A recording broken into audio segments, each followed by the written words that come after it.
that the laws that govern it are sufficiently up to date. The internet is a great American success story, thanks in large part to the regulatory and legal structure our government put in place. But we cannot take that success for granted. The openness and freedom of the internet are under attack. Soon we will hear from the CEOs of three of the most prominent internet platforms, Facebook, Google, and Twitter. Our witnesses include Mr. Jack Dorsey of Twitter, Mr. Sundar Pichai of Alphabet Incorporated and its subsidiary Google, and Mr. Mark Zuckerberg of Facebook. On October 1st, this committee voted on a bipartisan and unanimous basis to approve the issuance of subpoenas. After discussions among representatives of the companies and the committee, the witnesses agreed to attend the hearing voluntarily and remotely. There is strong agreement on both sides of the aisle that hearing from these witnesses is important to the deliberations before this committee, including deliberations on what legislative reforms are necessary to ensure a free and open internet. For almost 25 years, the preservation of internet freedom has been the hallmark of a thriving digital economy in the United States. This success has largely been attributed to a light touch regulatory framework and to Section 230 of the Communications Decency Act, often referred to as the 26 words that created the internet. There is little dispute that Section 230 played a critical role in the early development and growth of online platforms.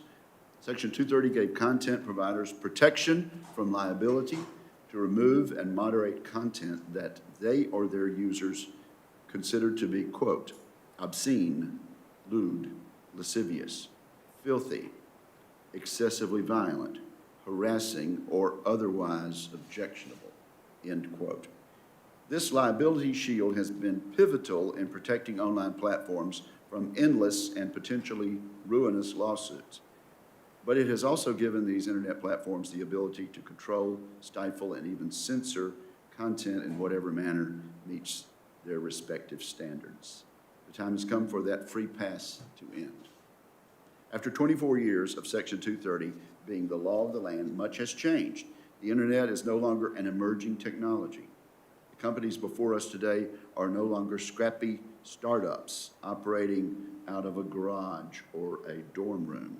They are now among the world's largest corporations, wielding immense power in our economy, culture, and public discourse. Immense power. The applications they have created are connecting the world in unprecedented ways, far beyond what lawmakers could have imagined 3 decades ago. These companies are controlling the overwhelming flow of news and information that the public can share and access. One noteworthy example occurred just 2 weeks ago, after our subpoenas were unanimously approved. The New York Post, the country's 4th largest newspaper, ran a story revealing communications between Hunter Biden and a Ukrainian official. The report alleged that Hunter Biden facilitated a meeting with his father, Joe Biden, who was then Vice President of the United States. Almost immediately, both Twitter and Facebook took steps to block or limit access to the story. Facebook, according to its policy communications manager, began, quote, reducing its distribution on the platform, unquote, pending a third-party check, a third-party fact check. Twitter went beyond that, blocking all users, including the House Judiciary Committee, from sharing the article on feeds and through direct messages. Twitter even locked the New York Post account entirely, claiming the story included hacked materials and was potentially harmful. It is worth noting that both Twitter and Facebook's aversion to hacked materials has not always been so stringent. For example, when the president's tax returns were illegally leaked, neither company acted to restrict access to that information. Similarly, the now discredited Steele dossier was widely shared without fact-checking or disclaimers. This apparent double standard would be appalling under normal circumstances, but the fact that selective censorship is occurring in the midst of the 2020 election cycle dramatically amplifies the power wielded by Facebook and Twitter. Google recently generated its own controversy when it was revealed that the company threatened to cut off several conservative websites, including The Federalist, from their ad platform. Make no mistake, for sites that rely heavily on advertising revenue for their bottom line, being blocked from Google's services or demonetized can be a death sentence.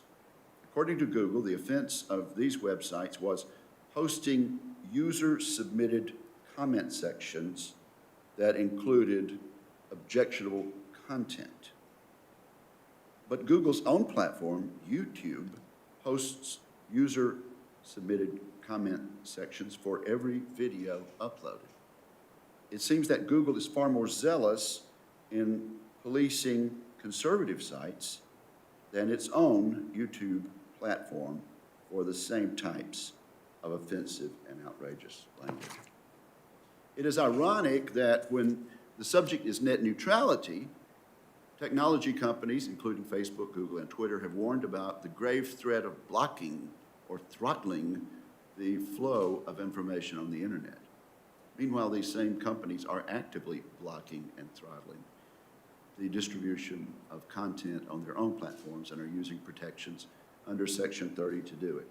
Is it any surprise that voices on the right are complaining about hypocrisy, or even worse, anti-democratic election interference?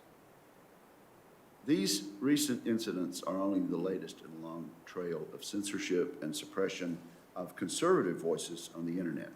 Reasonable observers are left to wonder whether big tech firms are obstructing the flow of information to benefit one political ideology or agenda. My concern is that these platforms have become powerful arbiters of what is true and what content users can access. The American public gets little insight into the decision-making process when content is moderated, and users have little recourse when they are censored or restricted. I hope we can all agree that the issues the committee will discuss today are ripe for thorough examination and action. I have introduced legislation to clarify the intent of Section 230's liability protections and increase the accountability of companies who engage in content moderation. The Online Freedom and Viewpoint Diversity Act would make important changes to right-size the liability shield and make clear what type of content moderation is protected. This legislation would address the challenges we have discussed while still leaving fundamentals of Section 230 in place. Although some of my colleagues on the other side of the aisle have characterized this as a purely partisan exercise, there is strong bipartisan support for reviewing Section 230. In fact, both presidential candidates, Trump and Biden, have proposed repealing Section 230 in its entirety, a position I have not yet embraced. I hope we can focus today's discussion on the issues that affect all Americans. Protecting a true diversity of viewpoints and free discourse is central to our way of life. I look forward to hearing from today's witnesses about what they are doing to promote transparency, accountability, and fairness in their content moderation processes. And I thank each of them for cooperating with us in the scheduling of this testimony. I now turn to my friend and ranking member, Senator Cantwell, for her opening remarks. Senator Cantwell.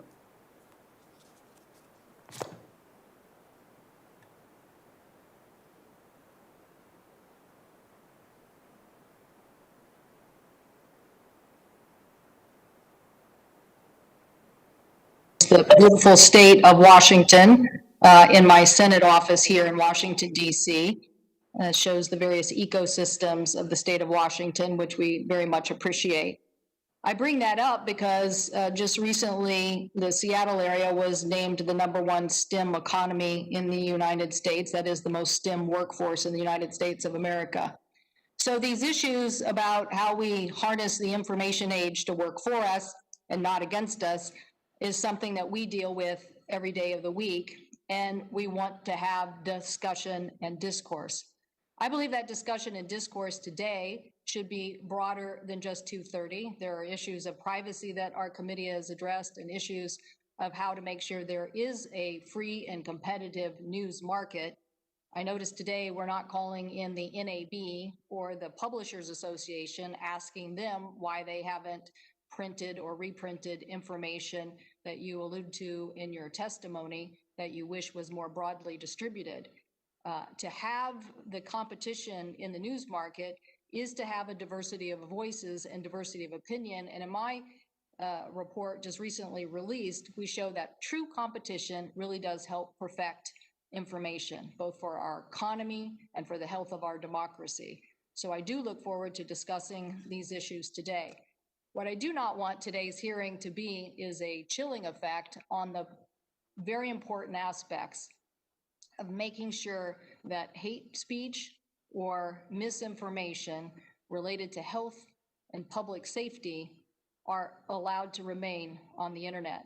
We all know what happened in 2016, and we had reports from the FBI, our intelligence agencies, and a bipartisan Senate committee that concluded in 2016 that Russian operatives did, masquerading as Americans, use targeted advertisements, intentionally falsified news articles, self-generated content, social media platform tools to interact and attempt to deceive tens of millions of social media users in the United States. Director of National Intelligence, Republican former Senator Dan Coates said, quote, in July 2018, "The warning lights are blinking red, that the digital infrastructure that serves our country is literally under attack." So I take this issue very seriously and have had for many years. That is making sure, as the Mueller, Special Counsel Mueller indicated, 12 Russian intelligence officers hacked the DNC and various information detailing phishing attacks into our state election boards, online personas, and stealing documents.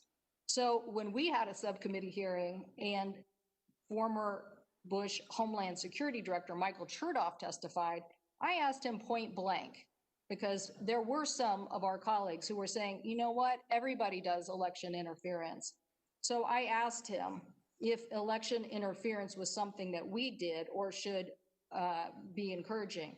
He responded that he agreed, quote, "Interfering with infrastructure or elections is completely off limits and unacceptable." That is why I believe that we should be working aggressively internationally to sanction anybody that interferes in our elections. So I hope today that we will get a report from the witnesses on exactly what they have been doing to clamp down on election interference. I hope that they will tell us what kind of hate speech and misinformation that they have taken off the books. It is no secret that there are various state actors who are doing all they can to take a whack at democracy, to try to say that our way of government, that our way of life, that our way of freedom of speech and information is somehow not as good as we have made it being the beacon of democracy around the globe. I am not going to let or tolerate people to continue to whack at our election process, our vote by mail system, or the ability of tech platforms, security companies, our law enforcement entities, and the collective community to speak against misinformation and hate speech. We have to show that the United States of America stands behind our principles and that our principles do also transfer to the responsibility of communication online. As my colleagues will note, we've all been through this in the past. That is why you, Mr. Chairman, and I, and Senators Rosen and Thune sponsored the HACT Act, that is to help increase the security and cybersecurity of our nation and create a workforce that can fight against that. That is why I joined with Van Hollen and Rubio on the Deter Act, especially establishing sanctions against Russian election interference, and to continue to make sure that we build the infrastructure of tomorrow. So I know that some people think that these issues are out of sight and out of mind. I guarantee you they're not. There are actors who have been at this for a long time. They wanted to destabilize Eastern Europe, and we became the second act when they tried to destabilize our democracy here by sowing disinformation. I want to show them that we in the United States do have fair elections. We do have a fair process. We are going to be that beacon of democracy. So I hope that as we talk about 230 today and we hear from the witnesses on the progress that they have made in making sure that disinformation is not allowed online, that we will also consider ways to help build and strengthen that.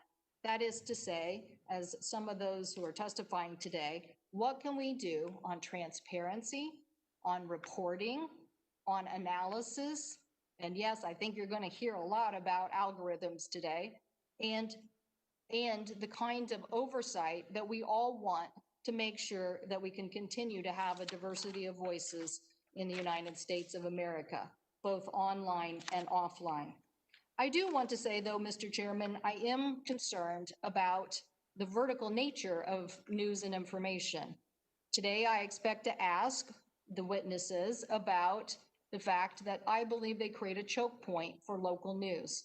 The local news media have lost 70% of their revenue over the last decade, and we have lost thousands of journalistic jobs that are important.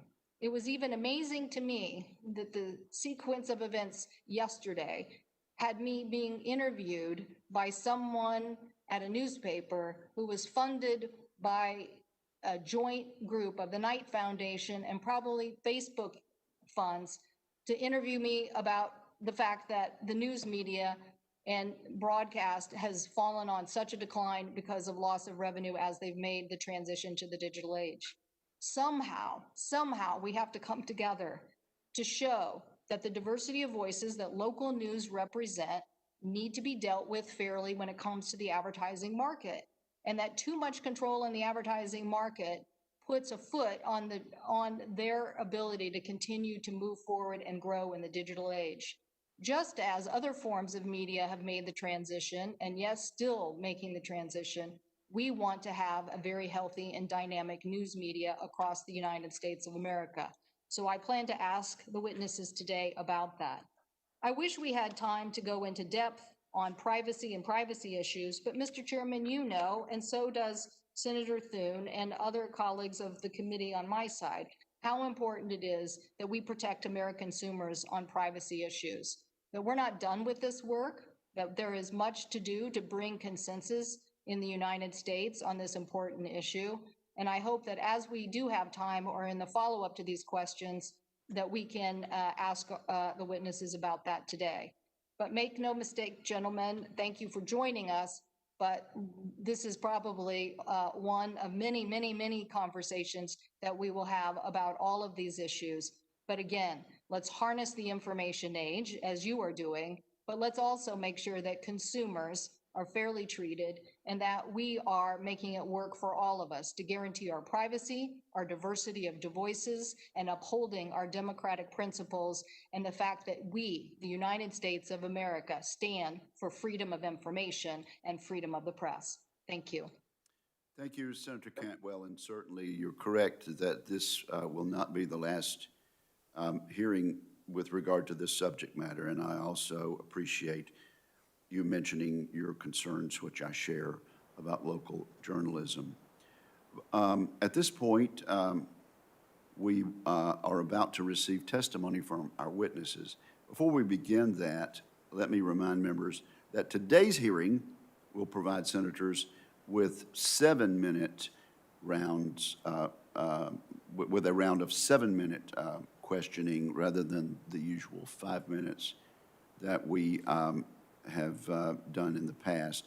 At 7 minutes, the gavel will, let's say at a few seconds after 7 minutes, the gavel will go down. Even so, this hearing could last some 3 hours and 42 minutes at that rate. So this will be an extensive and lengthy hearing. Members are advised that we will adhere closely to that 7-minute limit. And also, shortly before noon, at the request of one of our witnesses, we will take a short 10-minute break. With that, We welcome our panel of witnesses, thank them for their testimony, and ask them to give their opening statements, summarizing them in some 5 minutes.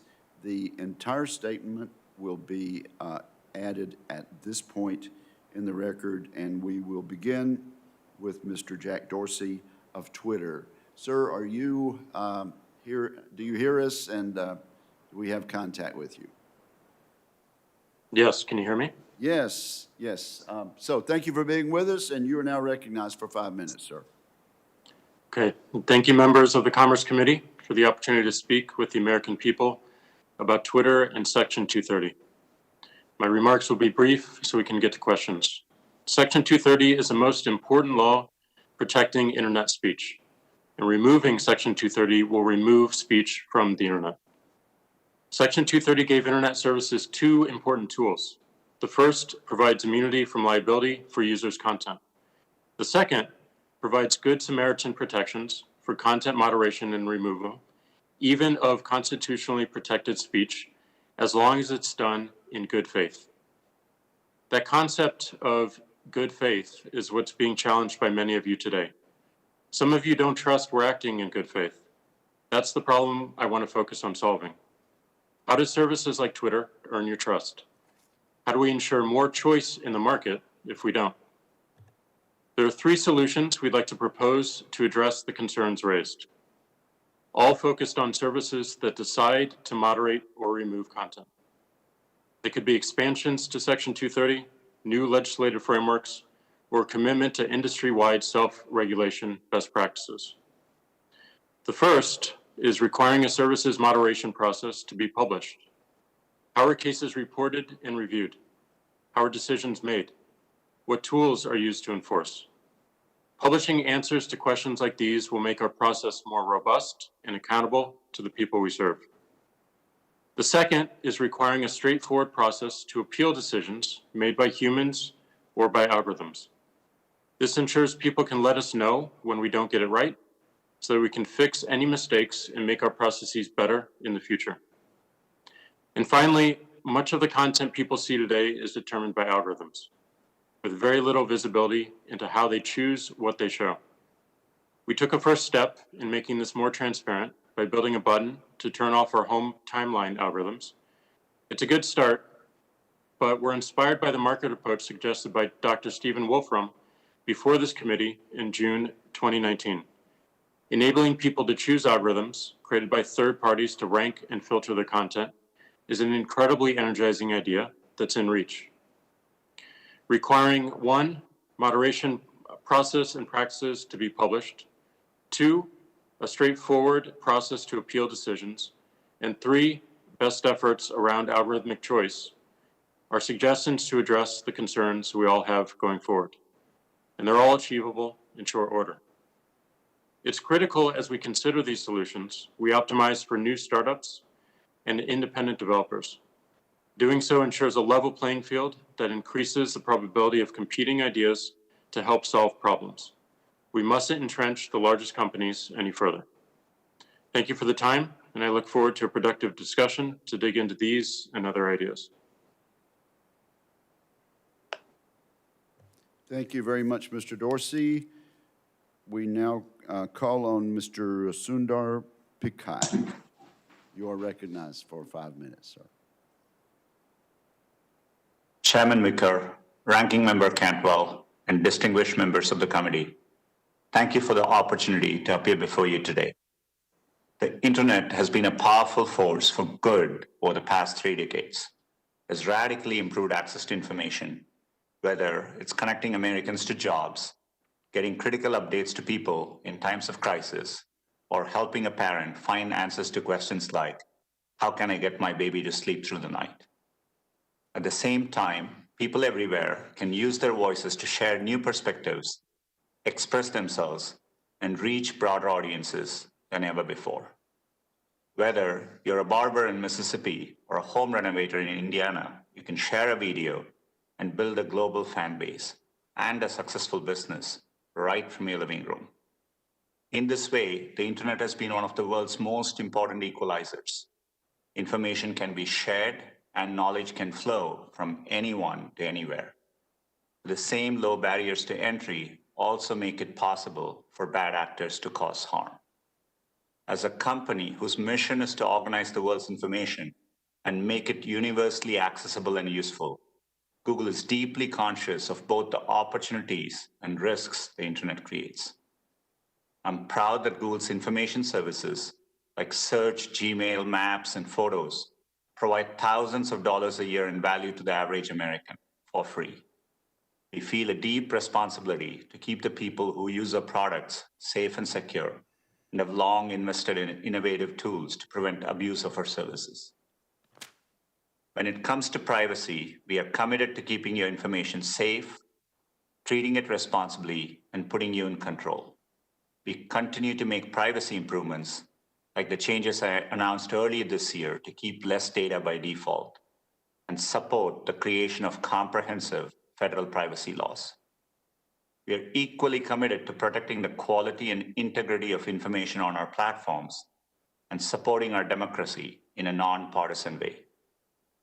As just one timely example, our information panels on Google and YouTube inform users about where to vote and how to register. We've also taken many steps to raise up high-quality journalism, from sending 24 billion visits to news websites globally every month, to our recent $1 billion investment in partnerships with news publishers. Since our founding, we've been deeply committed to the freedom of expression. We also feel a responsibility to protect people who use our products from harmful content and to be transparent about how we do that. That's why we set and publicly disclose clear guidelines for our products and platforms, which we enforce impartially. We recognize that people come to our services with a broad spectrum of perspectives, and we are dedicated to building products that are helpful to users of all backgrounds and viewpoints. Let me be clear, we approach our work without political bias, full stop. To do otherwise would be contrary to both our business interests and our mission, which compels us to make information accessible to every type of person, no matter where they live or what they believe. Of course, our ability to provide access to a wide range of information is only possible because of existing legal frameworks like Section 230. The United States adopted Section 230 early in the Internet's history, and it has been foundational to US leadership in the tech sector. It protects the freedom to create and share content while supporting the ability of platforms and services of all sizes to responsibly address harmful content. We appreciate that this committee has put great thought into how platforms should address content, and we look forward to having these conversations. As you think about how to shape policy in this important area, I would urge the committee to be very thoughtful about any changes to Section 230 and to be very aware of the consequences those changes might have on businesses and customers. At the end of the day, we all share the same goal: free access to information for everyone and responsible protections for people and their data. We support legal frameworks that achieve these goals. I look forward to engaging with you today about these important issues and answering your questions. Thank you. Thank you very much, Mr. Pakai. Members should be advised at this point that we are unable to make contact with Mr. Mark Zuckerberg. We are told by Facebook staff that he is alone and attempting to connect with this hearing, and that they are requesting a 5-minute recess at this point to see if that connection can be made. I think this is a most interesting development, but we're going to accommodate the request of the Facebook employees and see if within 5 minutes we can make contact and proceed. So at this point, declare a 5-minute recess.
that private companies should be making so many decisions about these issues by themselves. And at Facebook, we often have to balance competing equities. Sometimes the best approach from a safety or security perspective isn't the best for privacy or free expression. So we work with experts across society to strike the right balance. We don't always get it right, but we try to be fair and consistent. The reality is that people have very different ideas and views about where the lines should be. Democrats often say that we don't remove enough content, and Republicans often say we remove too much. I expect that we'll hear some of those criticisms today. And the fact that both sides criticize us doesn't mean that we're getting this right, but it does mean that there are real disagreements about where the limits of online speech should be. And I think that's understandable. People can reasonably disagree about where to draw the lines. That's a hallmark of democratic societies, especially here in the US with our strong First Amendment tradition. But it strengthens my belief that when a private company is making these calls, we need a more accountable process that people feel is legitimate and that gives platforms certainty. At Facebook, we publish our standards and issue quarterly reports on the content that we take down. We launched an independent oversight board that can overturn our decisions, and we've committed to an audit of our content reports. But I believe Congress has a role to play too in order to give people confidence that the process is carried out in a way that balances society's deeply held values appropriately, and that's why I've called for regulation. Right now, the discussion is focused on Section 230. Some say that ending 230 would solve all of the internet's problems. Others say that it would end the internet as we know it. From our perspective, Section 230 does two basic things. First, it encourages free expression, which is fundamentally important. Without 230, platforms could potentially be held liable for everything that people say. They'd face much greater pressure to take down more content to avoid legal risk. Second, it allows platforms to moderate content. Without 230, platforms could face liability for basic moderation, like removing harassment that impacts the safety of their communities. Now, there's a reason why America leads in technology. Section 230 helped create the internet as we know it. It has helped new ideas get built and our companies to spread American values around the world, and we should maintain this advantage. But the internet has also evolved, and I think that Congress should update the law to make sure that it's working as intended. One important place to start would be making content moderation systems more transparent. Another would be to separate good actors from bad actors by making sure that companies can't hide behind Section 230 to avoid responsibility for intentionally facilitating illegal activity on their platforms. We're open to working with Congress on these ideas and more.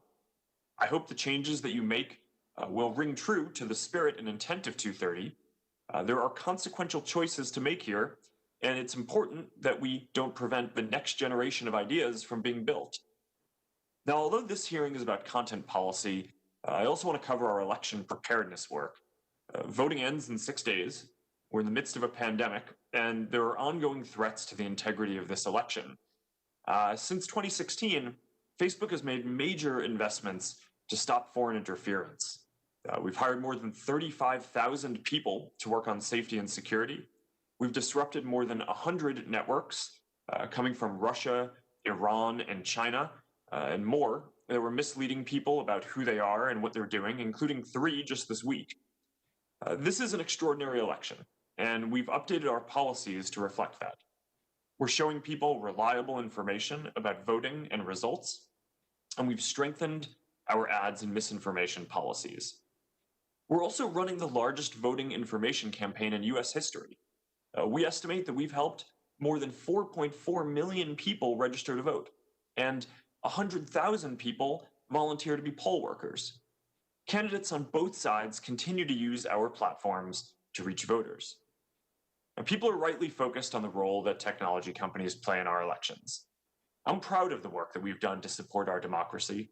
This is a difficult period, but I believe that America will emerge stronger than ever, and we're focused on doing our part to help.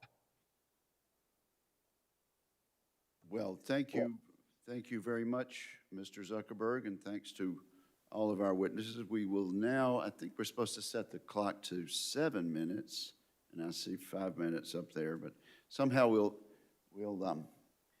keep time, so there we are. Okay. Well, thank you all. Let me start then with Mr. Dorsey. Mr. Dorsey, the committee has compiled dozens and dozens of examples of conservative content being censored and suppressed by your platforms over the last 4 years.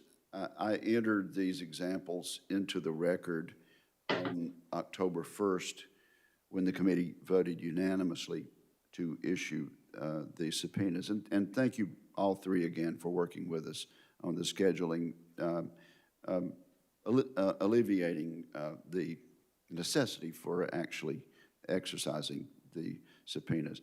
Mr. Dorsey, your platform allows foreign dictators to post propaganda typically without restriction, yet you routinely restrict the President of the United States. And here's an example. In March, a spokesman for the Chinese Communist Party falsely accused the U.S. military of causing the coronavirus epidemic. He tweeted, quote, "CDC was caught on the spot. When did patient zero begin in the U.S.? How many people are infected? What are the names of the hospitals? It might be the U.S. Army who brought the epidemic to Wuhan," and on and on. After this tweet was up for some 2 months, Twitter added a fact-check label to this tweet after being up for 2 months. However, when President Trump tweeted about how mail-in ballots are vulnerable to fraud, a statement that I subscribe to and agree with, and a statement that is in fact true, Twitter immediately imposed a fact-check label on that tweet. Mr. Dorsey, how does a claim by Chinese communists that the U.S. military is to blame for COVID remain up for 2 months without a fact check, and the president's tweet about security of mail-in ballots get labeled instantly?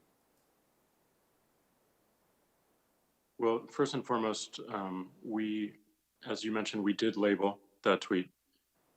As we think about enforcement, we consider severity of potential offline harm, and we act as quickly as we can.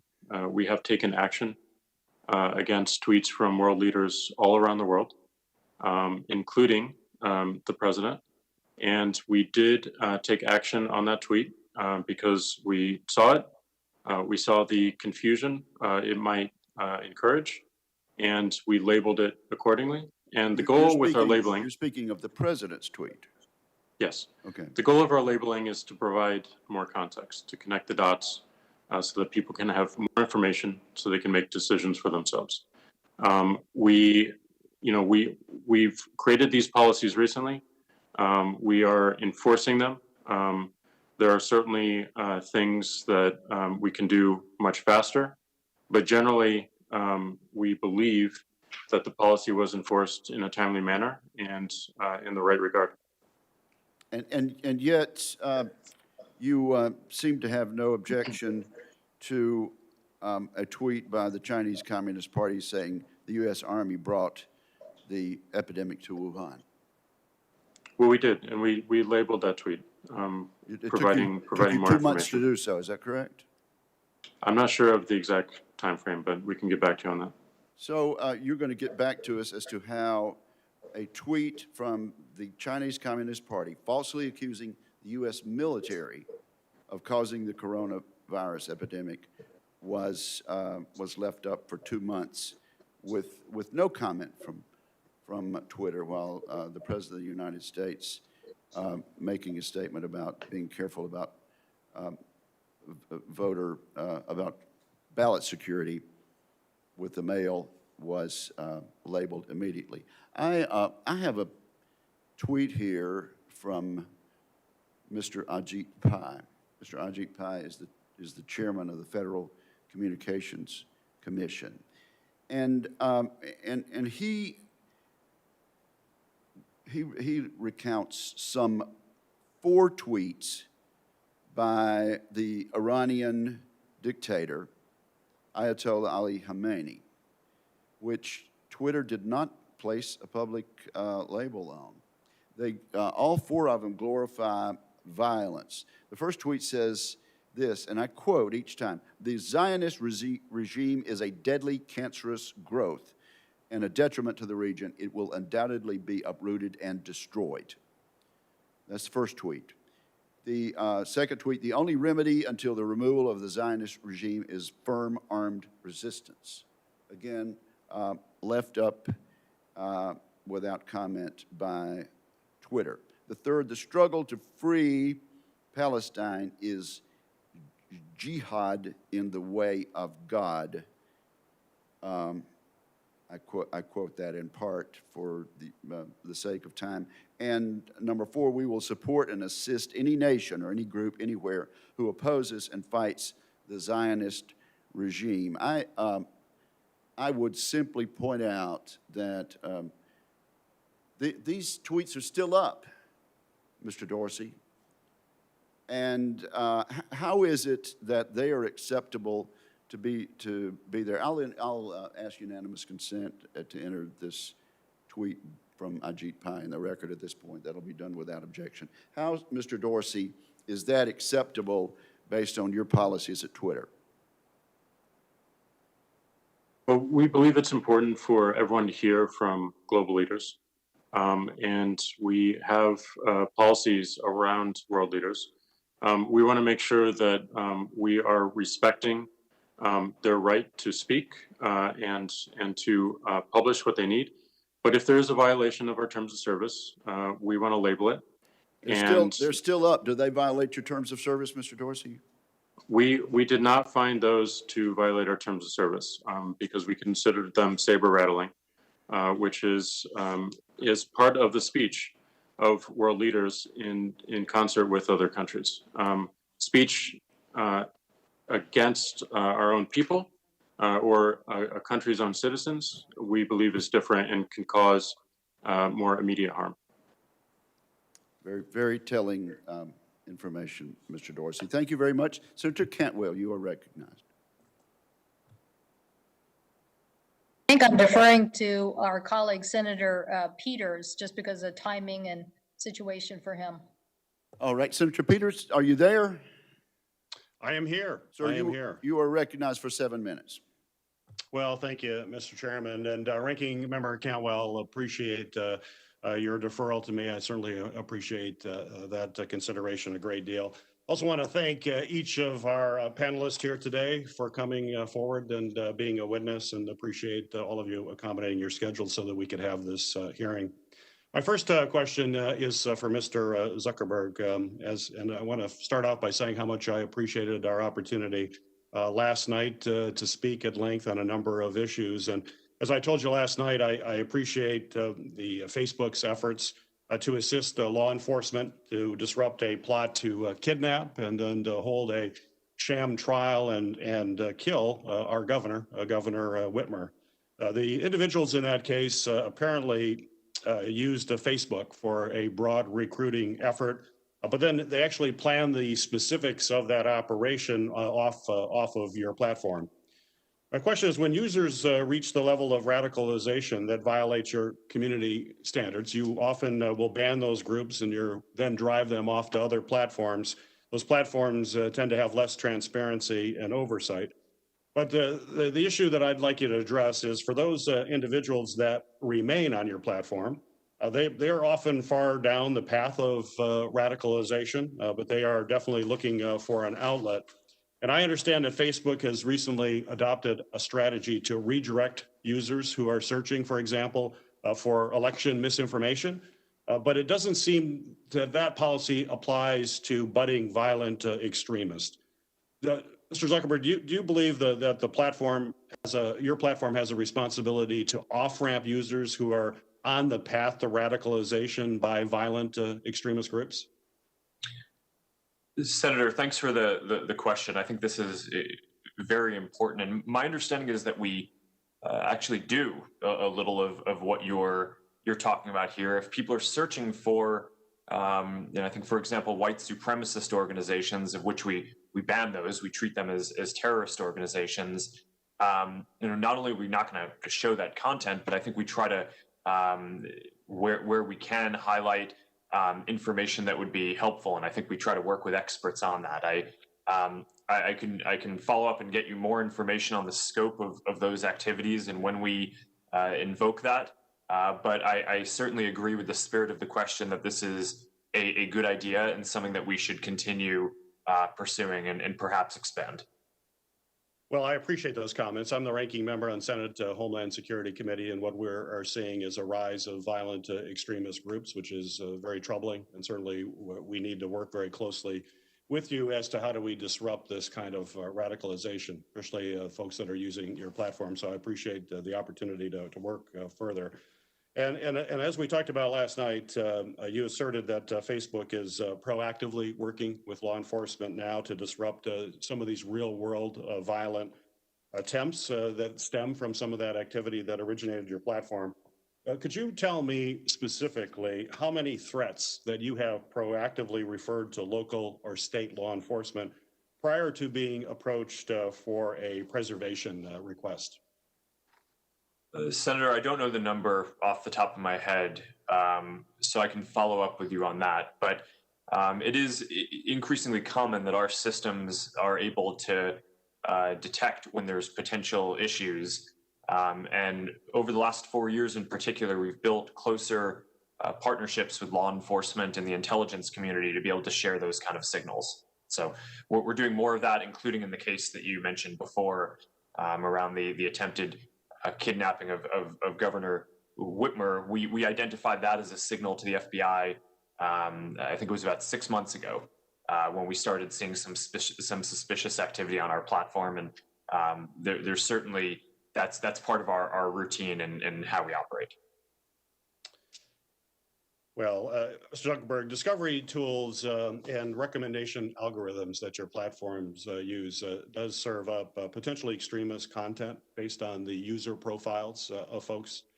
As we seek to understand why membership in these extremist groups is rising, I would hope that your companies are right now engaging in some forensic analysis of membership once you take down an extremist group to take a look at how that happened on your platform. It's certainly going to better inform us as to how we can disrupt this type of recruitment into extremist groups. My question for you, though, is that in 2016, you said, and this was apparently an internal Facebook internal document that was reported by the Wall Street Journal, that said that 64% of members of violent groups became members because of your platform's recommendation. And I'll quote from that report that was reported in the Wall Street Journal. It said, "Our recommendation systems grow the problem." That's clearly very concerning. And I know in response to that report in 2016, you had made changes to your policies. You made changes to some of the algorithms that existed at that time.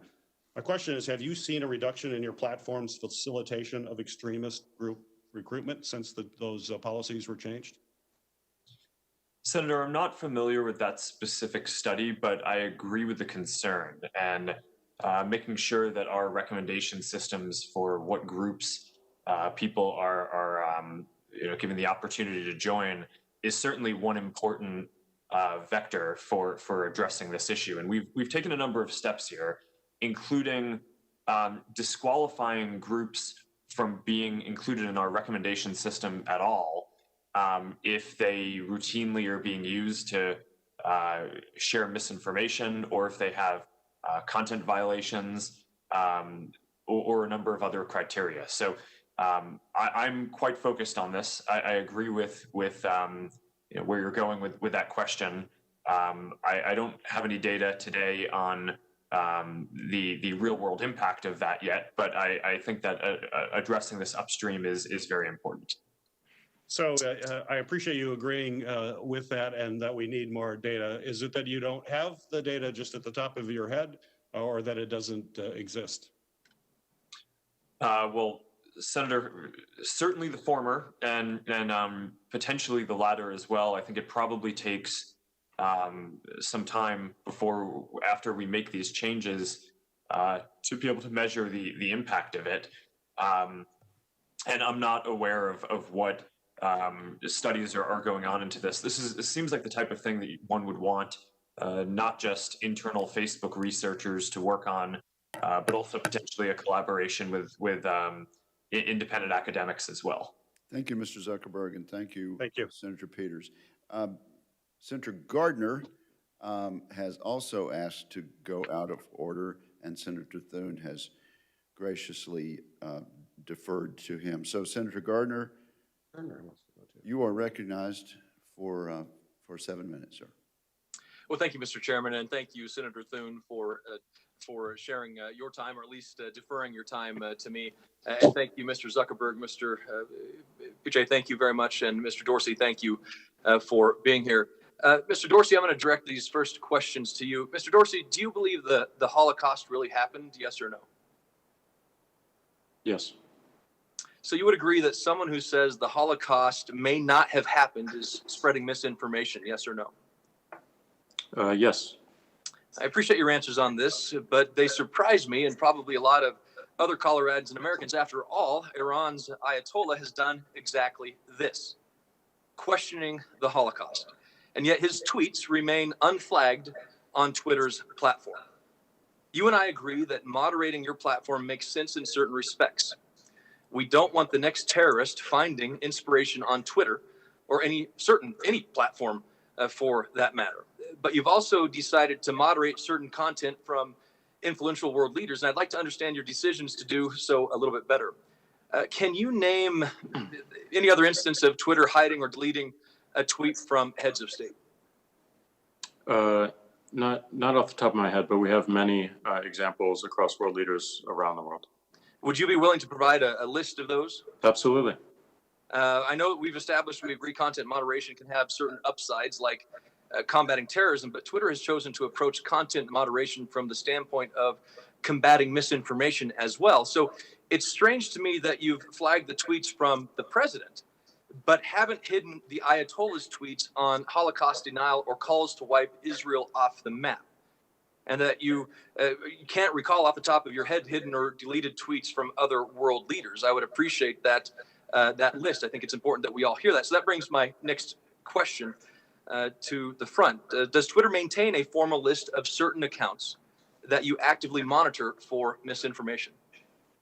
No, and we don't have a policy against misinformation. We have a policy against misinformation in 3 categories, which are manipulated media, public health, specifically COVID, and civic integrity, election interference, and voter suppression.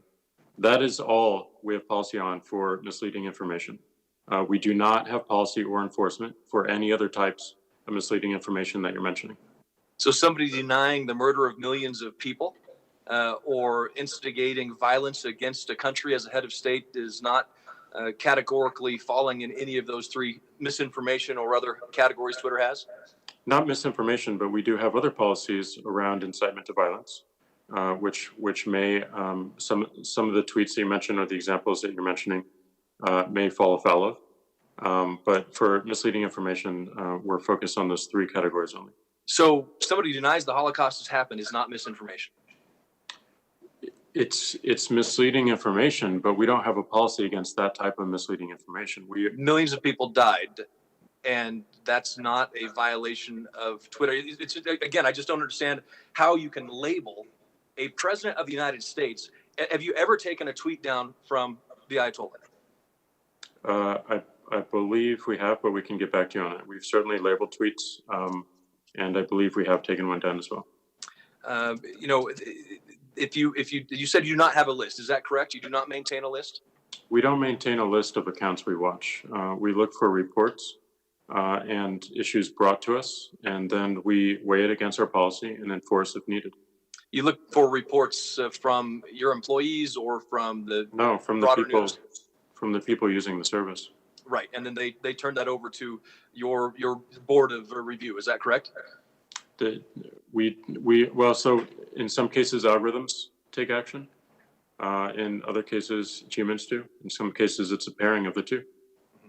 There are numerous examples of blue check marks blue check marks that are spreading false information that aren't flagged. So Twitter must have some kind of list of priority accounts that it maintains. You have the blue check mark list. How do you decide when to flag a tweet? You got into that a little bit. Is there a formal threshold of retweets or likes that must be met before a tweet is flagged? No. Twitter can't claim that. I just, with your answers on the Ayatollah and others, I just don't understand how Twitter can claim to want a world of less hate and misinformation while you simultaneously let the kind of content that the Ayatollah has tweeted out flourish on the platform, including from other world leaders. It's no wonder that Americans are concerned about politically motivated content moderation at Twitter, given what we have just said. I don't like the idea of a group of unelected elites in San Francisco or Silicon Valley deciding whether my speech is permissible on their platforms. But I like even less the idea of unelected Washington, D.C. bureaucrats trying to enforce some kind of politically neutral content moderation. So just as we have heard from other panelists, we're going to hear throughout the day, we have to be very careful and not rush to legislate in ways that stifle speech. You can delete Facebook, turn off Twitter, or try to ditch Google, but you cannot unsubscribe from government censors. Congress should be focused on encouraging speech, not restricting it. The Supreme Court has tried teaching us that lesson time and time again, and the Constitution demands that we remember it. I'm running short on time, so I'm going to very quickly go through another question. One of the core ideas of Section 230's liability protections is this: you shouldn't be responsible for what someone else says on your platform. Conversely, you should be liable for what you say or do on your own platform. I think that's pretty common sense.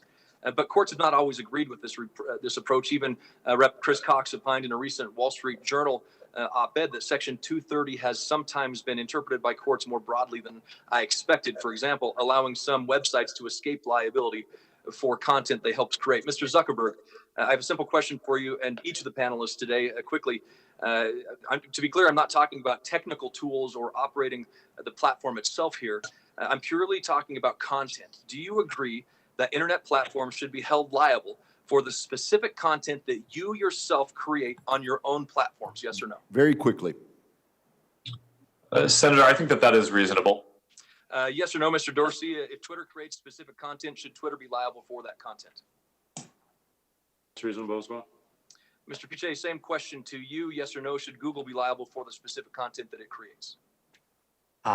If we are acting as a publisher, I would say yes. The specific content that you create on your own platform? Yes. That seems reasonable. Thank you. I think one of the other sides of liability questions in regard to the good faith removal provision in Section 230 that we'll get into a little bit more in the private questions. I know I'm out of time. So, Mr. Chairman, thank you for giving me this time. Senator Thune, thank you as well. And thanks to the witnesses. Thank you, Senator Gardner. The ranking member has now deferred to Senator Klobuchar, so Senator, you are now recognized. Thank you, Chairman. I want to note first that this hearing comes 6 days before Election Day, and it makes, I believe we're politicizing, and the Republican majority is politicizing, which should actually not be a partisan topic. And I do want to thank the witnesses here for appearing, but also for the work that they're doing to try to encourage voting and to put out the correct information when the president and others are undermining vote by mail, something we're doing in every state in the country right now. Second point, Republicans failed to pass my Bipartisan Honest Ads Act. And the White House blatantly blocked the bipartisan election security bill that I had with Senator Langford, as well as several other Republicans. And it's one of the reasons I think we need a new president. Third, my Republican colleagues in the Senate, many of them I work with very well in this committee, but we have had 4 years to do something when it comes to antitrust, privacy, local news, a subject that briefly came up, and so many other things. So I'm going to use my time to focus on what I consider, in Justice Ginsburg's words, to be a blueprint for the future. I'll start with you, Mr. Zuckerberg. How many people log into Facebook every day? Senator, it is more than 2 billion. Okay. And how much money have you made on political advertisements in the last 2 years? Senator, I do not know off the top of my head. It is a relatively small part of our revenue. Okay, small for you, but I think it's 2.2 billion, over 10,000 ads sold since May 2018. Those are your numbers and we can check them later. Do you require Facebook employees to review the content of each of the political ads that you sell in order to ensure that they comply with the law and your own internal rules? Senator, we require all political advertisers to be verified before they could run ads. And I believe we do review advertising as well. But does a real person actually read the political ads that you sell, yes or no? Senator, I imagine that a person does not look at every single ad. Our systems are a combination of artificial intelligence systems and people. We have 35,000 people who do content and security review for us, but given the massive amount of... I really just had a straightforward question because I don't think they do. I think the algorithms hit in because I think the ads instantly are placed. Is that correct? Senator, my understanding of the way the system works is we have computers and artificial intelligence scan everything. And if we think that there are potential violations, then either the AI system will act or it will flag it to the tens of thousands of people who do content review. But just with all the money you have, you could have a real person review like a lot of the other traditional media organizations do. So another question, when John McCain and I and Senator Warner introduced the Honest Ads Act, we got pushback from your company, others, and you were initially against it. Then we discussed this at a hearing. You're for it. I appreciate that.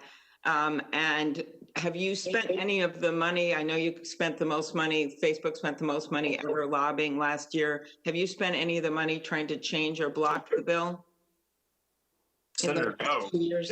In fact, I've endorsed it publicly and we've implemented it into our systems, even though it hasn't become law. I'm a big supporter. Have you done anything in the past to try to change it? No. Have you done anything to get it passed? Because we're at a roadblock on it. And I do appreciate that you voluntarily implemented some of it, but have you voluntarily implemented the part of the Honest Ads Act where you fully disclose which groups of people are being targeted by political ads? Senator, we have, I think, industry-leading transparency around political ads, and part of that is showing which audiences, in broad terms, ended up seeing the ads. Of course, getting the right resolution on that is challenging without it becoming a privacy issue, but we've tried to do that and provide as much transparency as we can, and I think we're currently leading in that area. And to your question about how we're... I still have concerns, and I don't mean to interrupt you, but I have such limited time. One of the things that last thing I want to ask you about is divisiveness on the platform. And I know there's been a recent studies have shown that part of your algorithms, they push people towards more polarized content, left, right, whatever. In fact, one of your researchers warned senior executives that our algorithms exploit the human brain's attraction to divisiveness. The way I look at it, more divisiveness, more time on the platform, more time on the platform, the company makes more money. Does that bother you, what it's done to our politics? Senator, I respectfully disagree with that characterization of how the systems work. We design our systems to show people the content that's going to be the most meaningful to them, which is not trying to be as divisive as possible. Most of the content on the systems is not political. It's things like making sure that you can see when your cousin had her baby, or okay. I'm gonna move on to Google here and Mr. Pichai, but I'm telling you right now that that's not what I'm talking about. The cousins and the babies here. I'm talking about conspiracy theories and all the things that I think the senators on both sides of the aisle know what I'm talking about, and I think it's been corrosive. Google, Mr. Pichai. I have not really liked your response to the lawsuit and what's been happening. I think we need a change in competition policy for this country. I hope I'll be able to ask you more about it at the Judiciary Committee. And I think your response isn't just offensive, it's been defiant to the Justice Department and suits all over the world. You control almost 90% of all general search engine queries, 70% of the search advertising market. Don't you see these practices as anti-competitive? Senator, we are a popular general purpose search engine. We do see robust competition in many categories of information. And, we invest significantly in R&D. We are innovating. We are lowering prices in all the markets we are operating in. Happy to, engage and discuss it further. Well, one of your employees testified before the antitrust subcommittee last month, and he suggested that Google wasn't dominant in ad tech, that it was only one of many companies in a highly competitive ad tech landscape. Yet Google has 90% of the publisher ad server market, a product of its DoubleClick acquisition. Does the market sound highly competitive to you when you have 90% of it? Very brief answer. Many publishers can use simultaneously many tools. Amazon and Trade Desk alone have grown significantly in the last 2 years. This is a market in which we share majority of our revenue. Our margins are low. We are happy to take feedback here. We are trying to support the publishing industry, but definitely open to feedback and happy to engage and discuss. Thank you. Thank you, Mr. Well, Picai. I think you've Thank you, gotten feedback Senator from the Klobuchar. lawsuit, so I'm looking forward to our next hearing to discuss it more. Thank you. Thank you very much. Senator Thune, you're now recognized. Thank you, Mr. Chairman, and I appreciate you convening the hearing today, which is an important follow-up to the subcommittee hearing that we convened in July on Section 230. Many of us here today, and many of those we represent, are deeply concerned about the possibility of political bias and discrimination by large internet and social media platforms. Others are concerned that even if your actions aren't skewed, that they are hugely consequential for our public debate, yet you operate with limited accountability. Such distrust is intensified by the fact that the moderation practices used to suppress or amplify content remain largely a black box to the public. Moreover, the public explanations given by the platforms for taking down or suppressing content too often seem like excuses that have to be walked back after scrutiny. And due to exceptional secrecy with which platforms protect their algorithms and content moderation practices, it's been impossible to prove one way or another whether political bias exists. So users are stuck with anecdotal information that frequently seems to confirm their worst fears, which is why I've introduced 2 bipartisan bills, the Platform Accountability and Consumer Transparency, or the PACT Act, and the Filter Bubble Transparency Act, to give users, the regulators, and the general public meaningful insight into online content moderation decisions and how algorithms may be amplifying or suppressing information. And so I look forward to continuing that discussion today. My Democrat colleagues suggest that when we criticize the bias against conservatives, that we're somehow working the refs. But the analogy of working the refs assumes that it's legitimate even to think of you as refs. It assumes that you 3 Silicon Valley CEOs get to decide what political speech gets amplified or suppressed, and it assumes that you're the arbiters of truth, or at the very least, the publishers making editorial decisions about speech. So yes or no, I would ask this of each of the 3 of you, are the Democrats correct that you all are the legitimate referees over our political speech? Mr. Zuckerberg, are you the ref? Senator, I certainly think not, and I do not want us to have that role. Mr. Dorsey, are you the ref?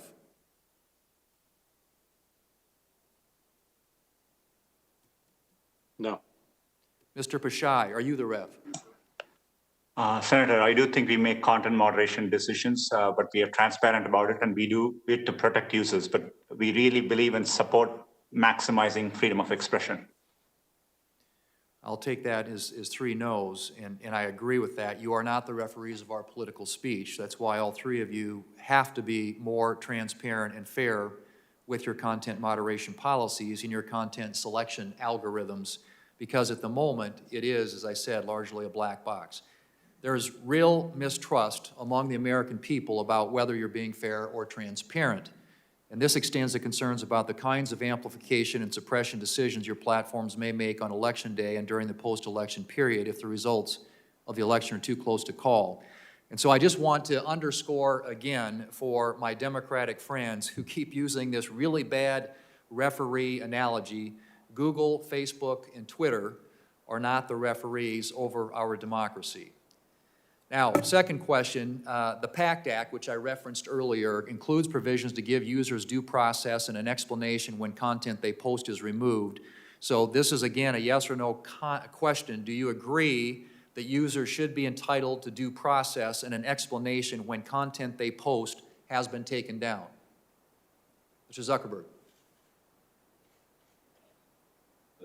Senator, I think that that would be a good principle to have. Thank you. Mr. Dorsey. Absolutely. We believe in a fair and straightforward appeals process. Great. Mr. Bashai? Yes, Senator. Terrific, thank you. Mr.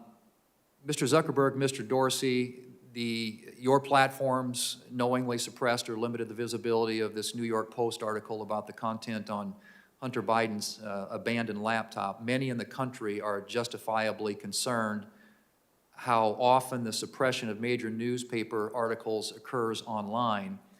And I would say, Mr. Zuckerberg, would you commit to provide for the record a complete list of newspaper articles that Facebook suppressed or limited the distribution of over the past 5 years, along with an explanation of why each article was suppressed or the distribution was limited? Senator, I can certainly follow up with you and your team to discuss that. This was we have an independent fact-checking program, as you're saying. We try not to be arbiters of what is true ourselves, but we have partnered with fact checkers around the world to help assess that, to prevent misinformation and viral hoaxes from becoming widely distributed on our platform. And I believe that the information that they fact check and the content that they fact check is public. So I think that there's probably already a record of this that can be reviewed. Yeah, but if you could do that as it applies to newspapers, that would be very helpful. And Mr. Dorsey, would you commit to doing the same on behalf of Twitter? We would absolutely be open to it. And we are suggesting going a step further, which is aligned with what you're introducing in the PACT Act, which is much more transparency around our process, the content moderation process, and also the results, the outcomes, and doing that on a regular basis. I do agree and think that builds more accountability, and ultimately that lends itself to more trust. Okay, great, thank you.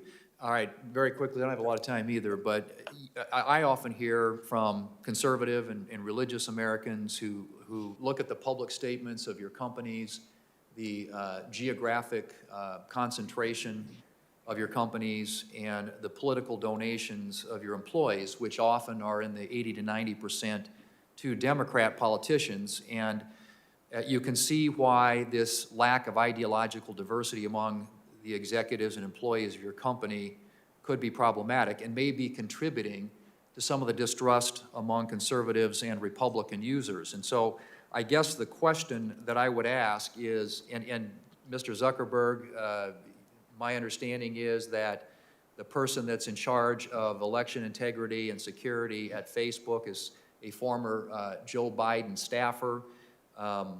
Is there someone that's closely associated with President Trump who's in the same sort of election integrity role at Facebook? And how do you all respond to that argument that there isn't sufficient balance in terms of the political ideology or diversity in your companies? And how do you deal with the lack of sort of trust that creates among conservatives? Let's see if we can have 3 brief answers there.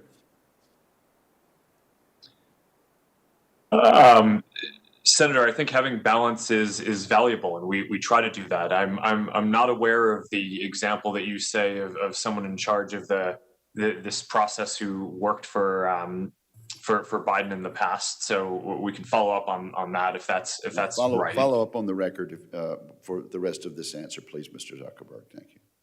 All right. Mr. Dorsey. Well, this is why I do believe it's important to have more transparency around our process and our practices. And it's independent of the viewpoints that our employees hold. We need to make sure that we're showing people that we have objective policies and enforcement. And Mr. Pecan. In these teams, there are people who are liberal, Republican, libertarian, and so on. We are committed. We consult widely with important third-party organizations across both sides when we develop our policies. And as a CEO, I'm committed to running it without any political bias, but happy to engage more and answer. Nancy. Thank you, gentlemen, and thank you, Senator Thune. The ranking member has now deferred to Senator Blumenthal. Sir, you are recognized.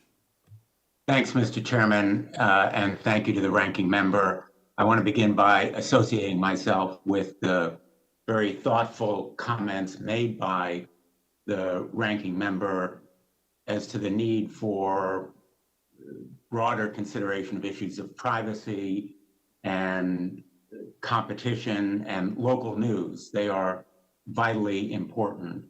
And also with the comments made by my colleagues, Senator Klobuchar, about the need for antitrust review.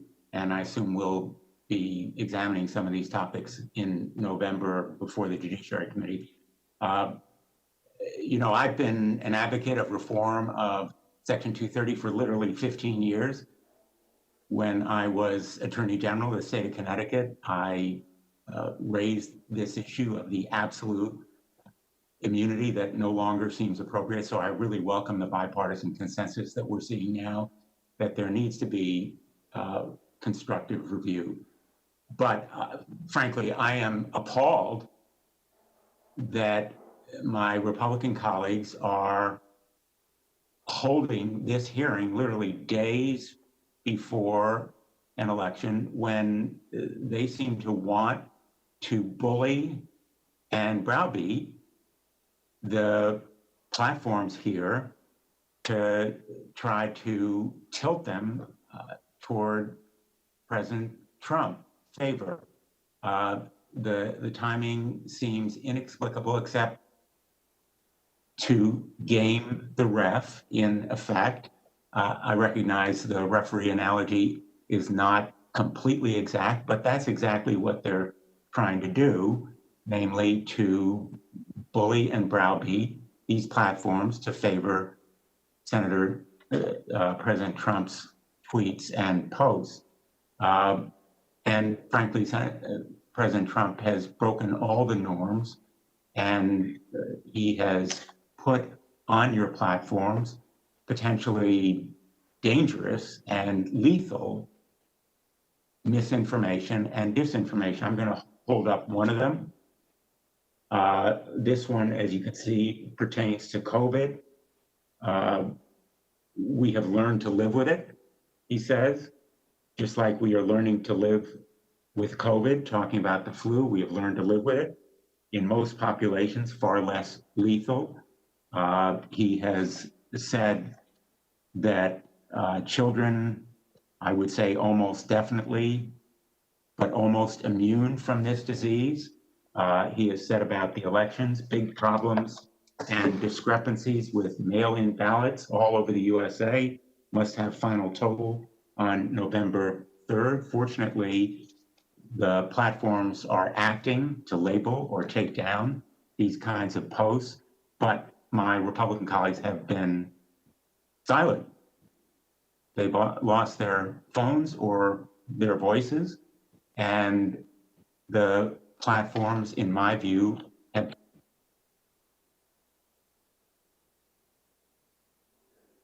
No, we just lost your voice there in mid-sentence, Richard.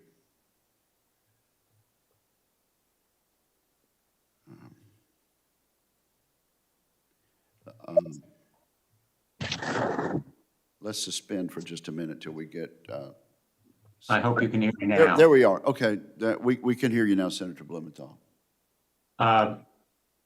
Just a start back one sentence before. We had you until then. I just want to say about this disinformation from the president, there's been deafening silence from my Republican colleagues. And now we have a hearing that is in effect designed to intimidate, bully, browbeat the platforms that have labeled this disinformation for exactly what it is. We're on the verge of a massive onslaught on the integrity of our elections. President Trump has indicated that he will potentially interfere by posting disinformation on election day or the morning after. The Russians have begun already interfering in our elections. We've all received briefings that are literally chilling about what they are doing, and the FBI and the CSIS have recently issued public alerts that quote foreign actors and cyber criminals likely to spread disinformation regarding 2020 results. They are making 2016 look like child's play in what they are doing. So President Trump and the Republicans have a plan which involves disinformation and misinformation. The Russians have a plan. I want to know whether you have a plan, Facebook, Twitter, Google, a plan if the president uses your platforms to say on the day of the election that there is rigging or fraud without any basis in evidence, or attempts to say that the election is over and the counting of votes must stop either on November 4th or some day subsequent. And I would like, as to this question about whether you have a plan, a yes or no.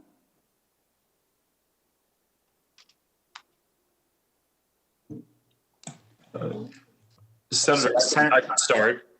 We do. We have policies related to all of the areas that you just mentioned.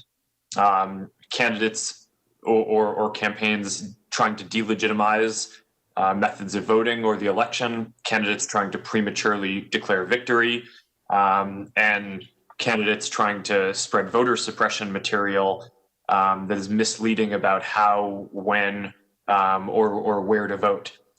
So we've taken a number of steps on that front. Perhaps we could take Mr. Picai next and then Mr. Dorsey. Mr. Picai. Senator, yes, we definitely are we've been planning for a while, and we rely on raising up news sources through moments like that, as well as we've closely partnered with the Associated Press to make sure we can provide users the most accurate information possible. And yes, we also have a plan. So, our plan and our enforcement around these issues is pointing to more information, and specifically state election officials. So we want to give the people using the service as much information as possible. Thank you, Senator Blumenthal. Senator Cruz. Chairman, I want to thank you, Mr. Chairman, for holding this hearing. The three witnesses we have before this committee today collectively pose, I believe, the single greatest threat to free speech in America and the greatest threat we have to free and fair elections. Yesterday, I spent a considerable amount of time speaking with both Mr. Zuckerberg and Mr. Pichai. I have concerns about the behavior of both of their companies. I would note that Facebook is at the minimum at least trying to make some efforts in the direction of defending free speech. I appreciate their doing so. Google, I agree with the concerns that Senator Klobuchar raised. I think Google has more power than any company on the face of the planet. And the antitrust concerns are real. The impact of Google is profound. And I expect we will have continued and ongoing discussions about Google's abuse of that power and its willingness to manipulate search outcomes to influence and change election results.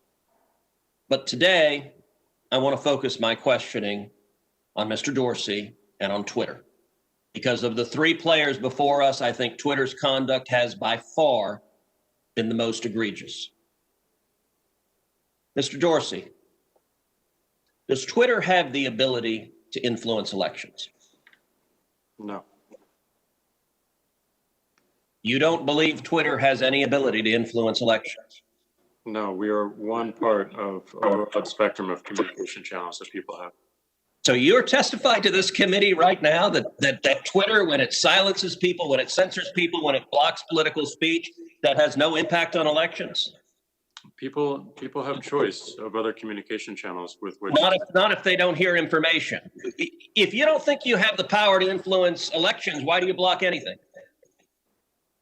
Well, we have policies that are focused on making sure that more voices on the platform are possible. We see a lot of abuse and harassment, which ends up silencing people and having them leave from the platform.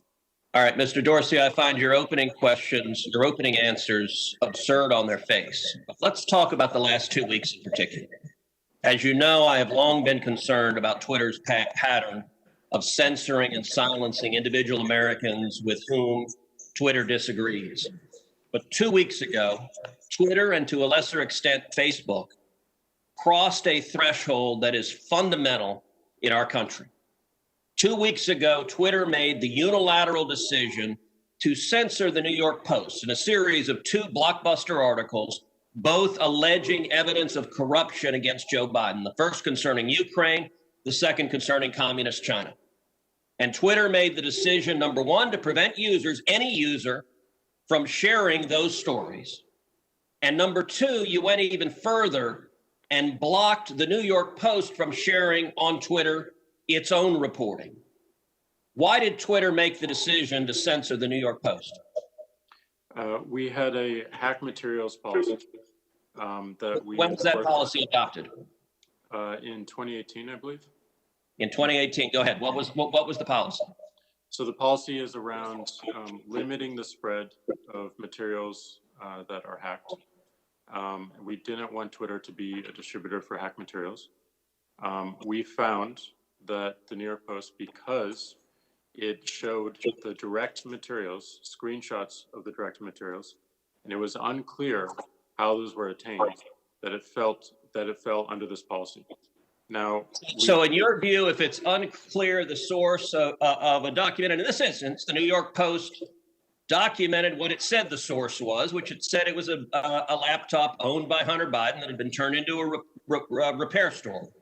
So they weren't hiding what they claimed to be the source. Is it your position that Twitter, when you can't tell the source, blocks press stories? No, not at all. Our team made a fast decision. The enforcement action, however, of blocking URLs, both in tweets and in DM, in direct messages, we believe was incorrect. And we changed it. Today, right now, the New York Post is still blocked from tweeting 2 weeks later. Yes, they have to log into their account, which they can do at this minute, delete the original tweet, which fell under our original enforcement actions, and they can tweet the exact same material in the exact same article, and it would go through.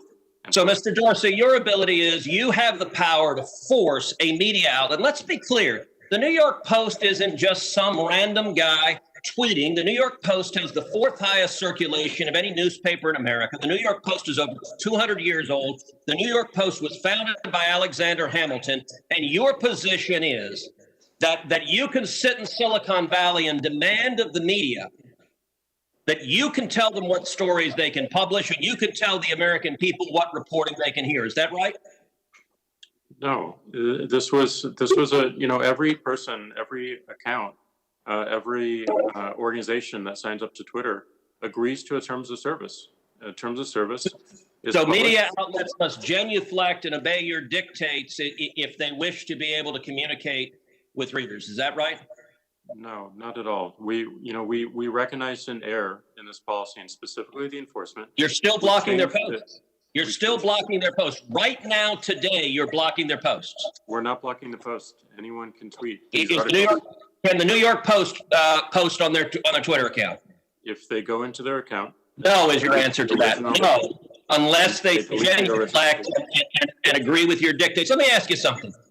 You claimed it was because of a hacked materials policy. I find that facially highly dubious and clearly employed in a deeply partial way. Did Twitter block the distribution of the New York Times' story a few weeks ago that purported to be based on copies of President Trump's tax returns?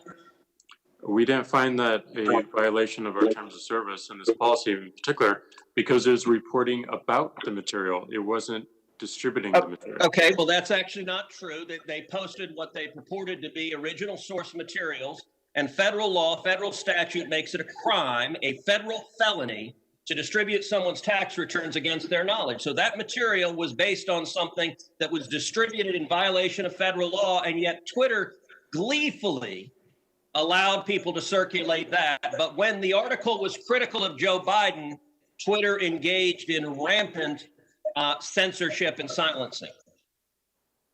And again, we recognized errors in that policy. We changed it within 24 hours. This is. But you're still blocking the New York Post. You haven't changed it. We have changed it. They can log into their account, delete the original tweet. That was You forced the Politico reporter to take down his post about the New York Post as well. Is that correct? Within that 24-hour period, yes. But we, as the policy has changed, anyone can tweet. So this Twitter article. takes the view you can censor the New York Post, you can censor Politico, presumably you can censor the New York Times or any other media outlet. Mr. Dorsey, who the hell elected you and put you in charge of what the media are allowed to report and what the American people are allowed to hear? And why do you persist in behaving as a Democratic super PAC, silencing views to the contrary of your political beliefs? Let's give Mr. Dorsey a few seconds to answer that, and then we'll have to conclude this segment.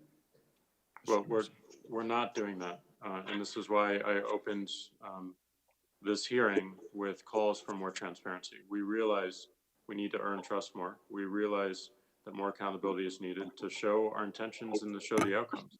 Thank you, Senator. So I hear the concerns and acknowledge them, but we want to fix it with more transparency. Thank you, Senator Cruz.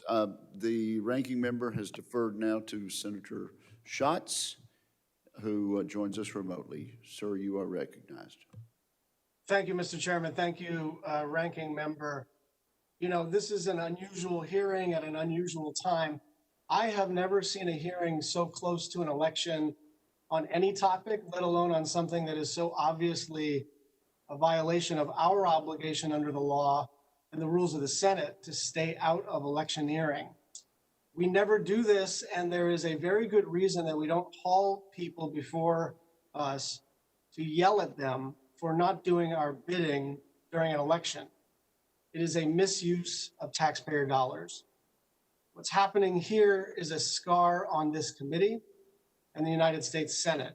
What we are seeing today is an attempt to bully the CEOs of private companies into carrying out a hit job on a presidential candidate by making sure that they push out foreign and domestic misinformation meant to influence the election.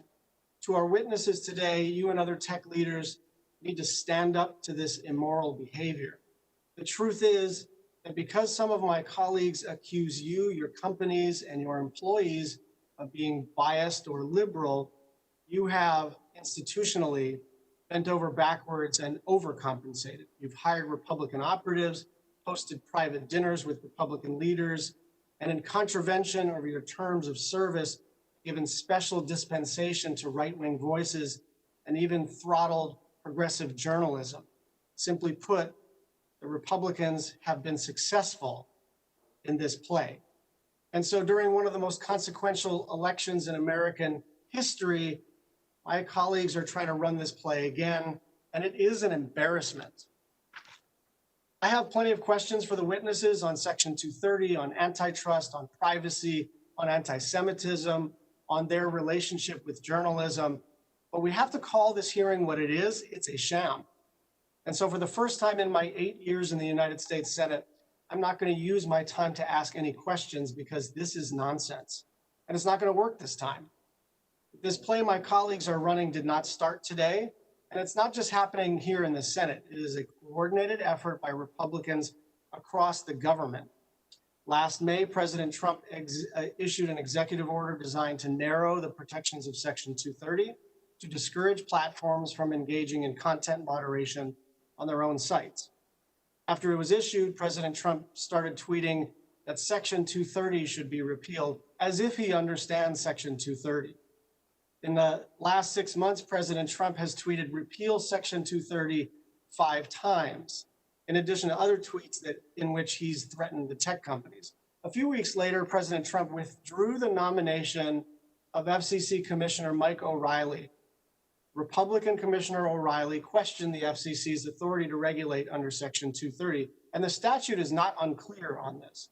President Trump then nominated Nathan Symington, who was the drafter of NTIA's petition to the FCC regarding Section 230. And Republican senators have enthusiastically participated. Since June of this year, 6 Republican-only bills have been introduced, all of which threaten platforms' ability to moderate content on their site. And as the election draws closer, this Republican effort has become more and more aggressive.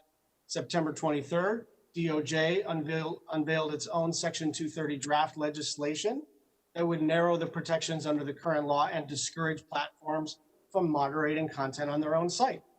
September 14th and October 1st, respectively, Senators Hawley and Kennedy tried to pass their Republican-only Section 230 bills via live unanimous consent. Now, what that means is they went down to the floor and without a legislative hearing, without any input from Democrats at all, they tried to pass something so foundational to the internet unanimously without any discussion and any debate.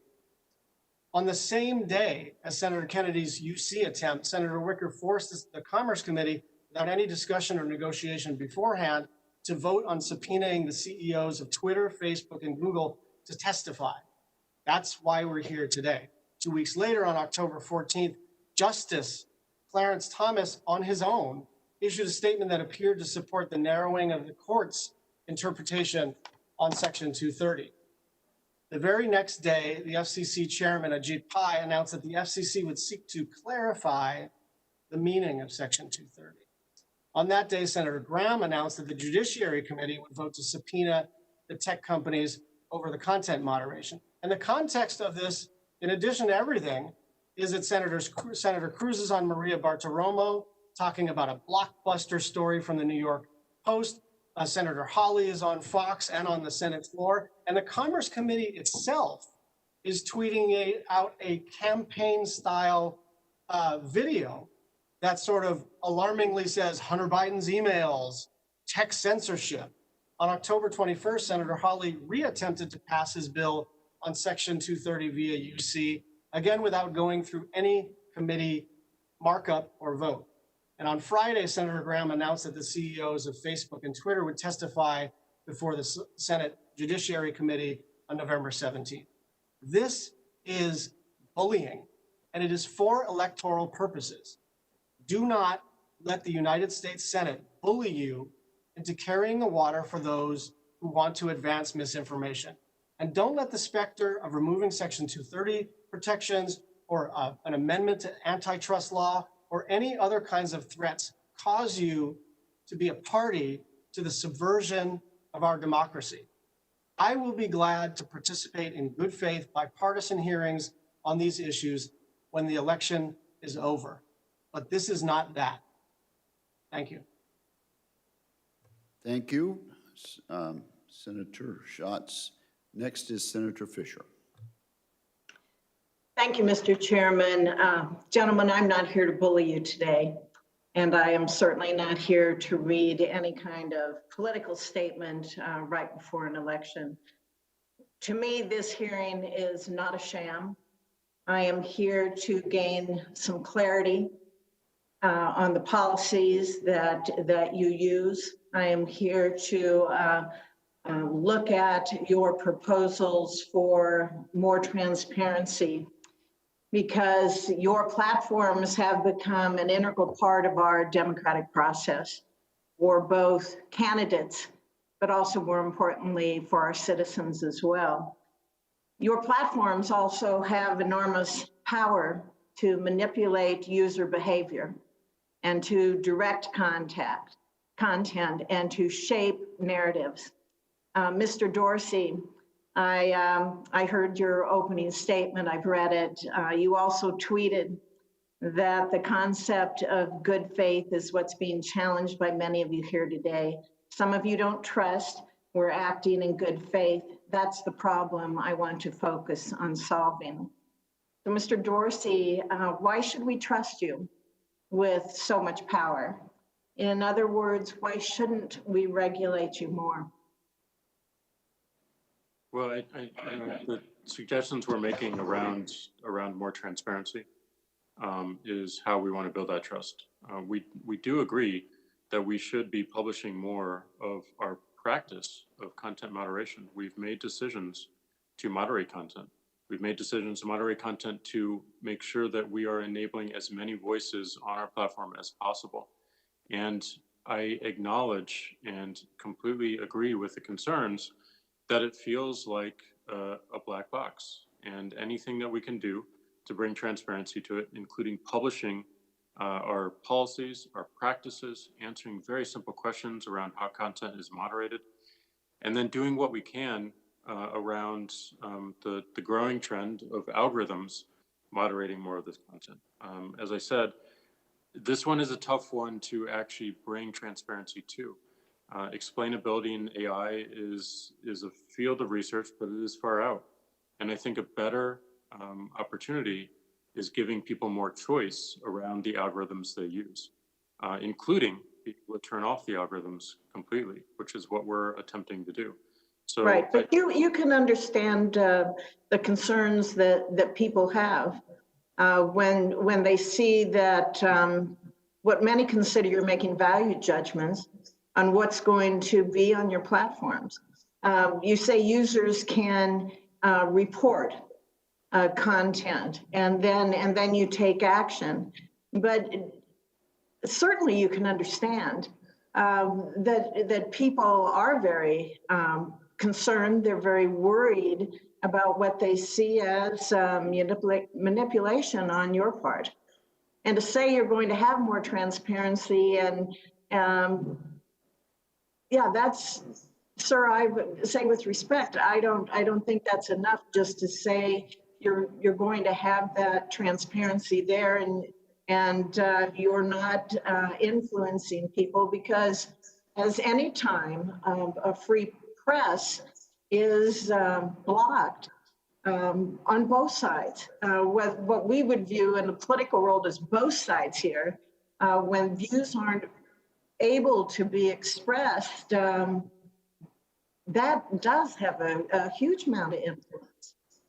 I completely understand, and I agree that it's not enough. I don't think transparency alone addresses these concerns. I think we have to continue to push for a more straightforward and fast and efficient appeals process.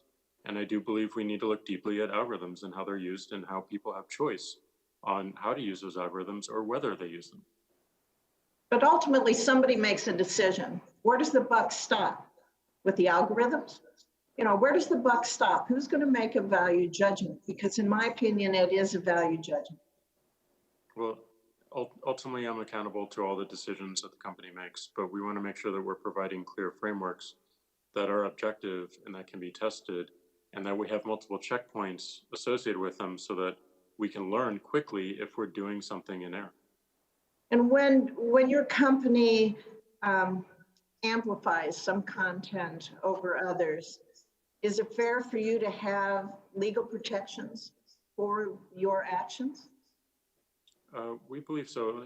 Keep in mind, a lot of our algorithms recommending content is focused on saving people time. So we're ranking things that the algorithms believe people would find most relevant, most valuable in the time. But it's your value judgment on what those people would find most relevant.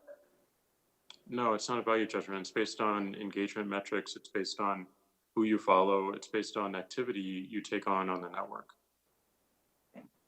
Mr. Zuckerberg, with your ever expanding content moderation policies, are you materially involved in that content?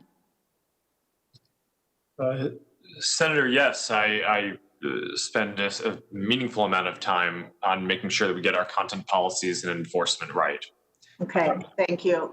What, if any, changes do you think should be made to Section 230 to address the specific concerns regarding content moderation that you've heard so far this morning?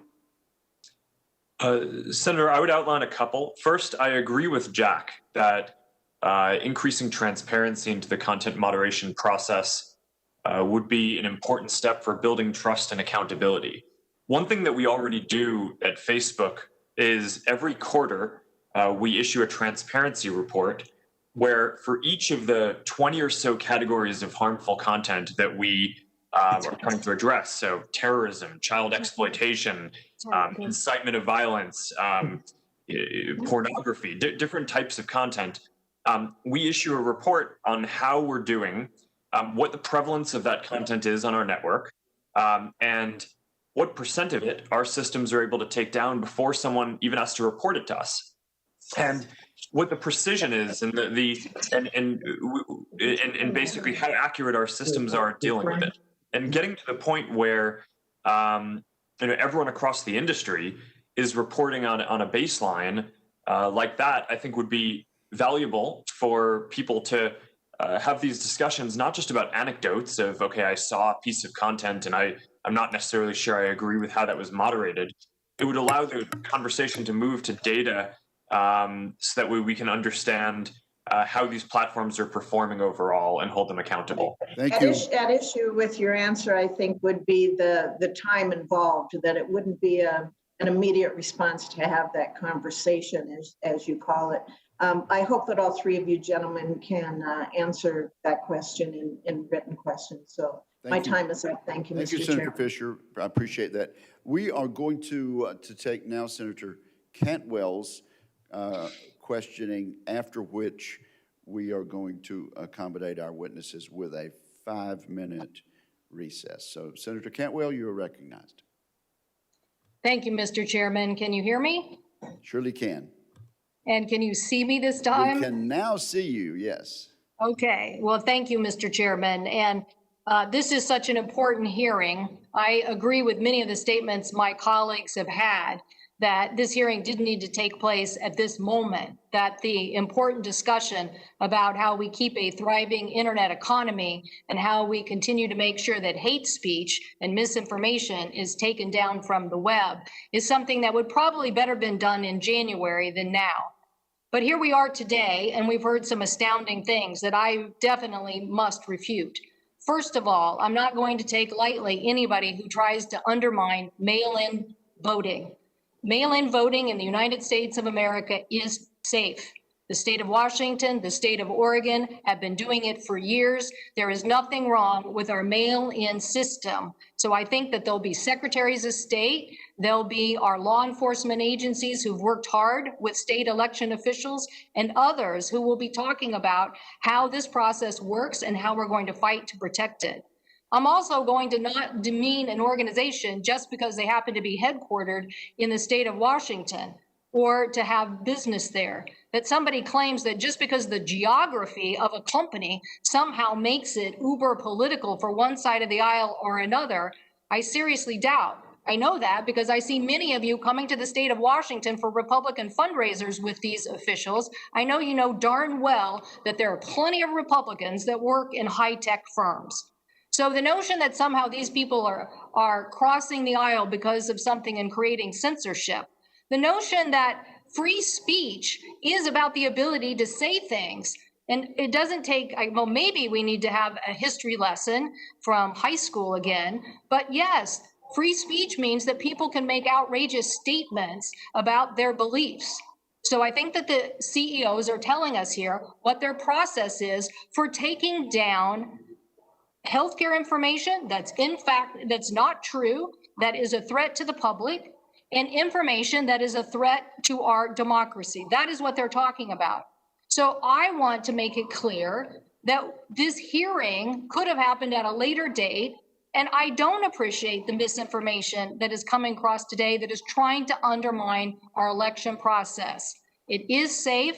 It is the backbone of what distinguishes America from other countries in the world. We do know how to have a safe and fair election. And one of the ways that we're doing that is to have these individuals work with our law enforcement entities. My colleague, Gary Peters, made it very clear. They successfully helped stop a threat on the governor of Michigan. And why? Because they were working with them to make sure that information was passed on. So this is what we're talking about. We're talking about whether we're going to be on the side of freedom and information, and whether we're going to put our shoulder to the wheel to continue to make sure that engine is there, or whether we're going to prematurely try to get rid of 230 and squash free speech.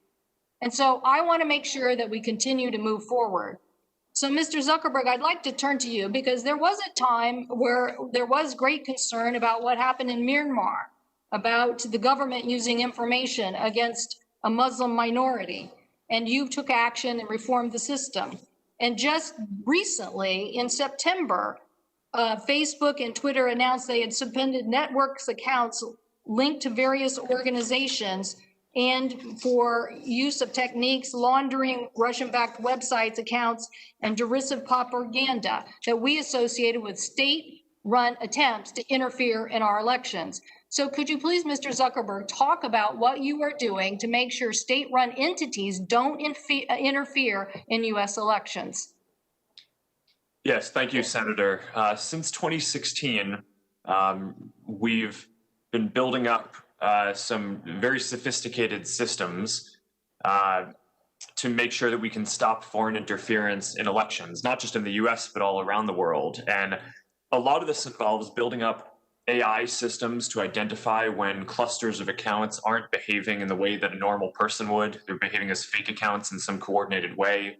A lot of this is also about forming partnerships. The tech companies here today work more closely together to share signals about what's happening on the different platforms to be able to combat these threats, as well as working more closely with law enforcement and intelligence communities around the world. And the net result of that is that over the last few years, we've taken down more than 100 networks that were potentially attempting to spread misinformation or interfere.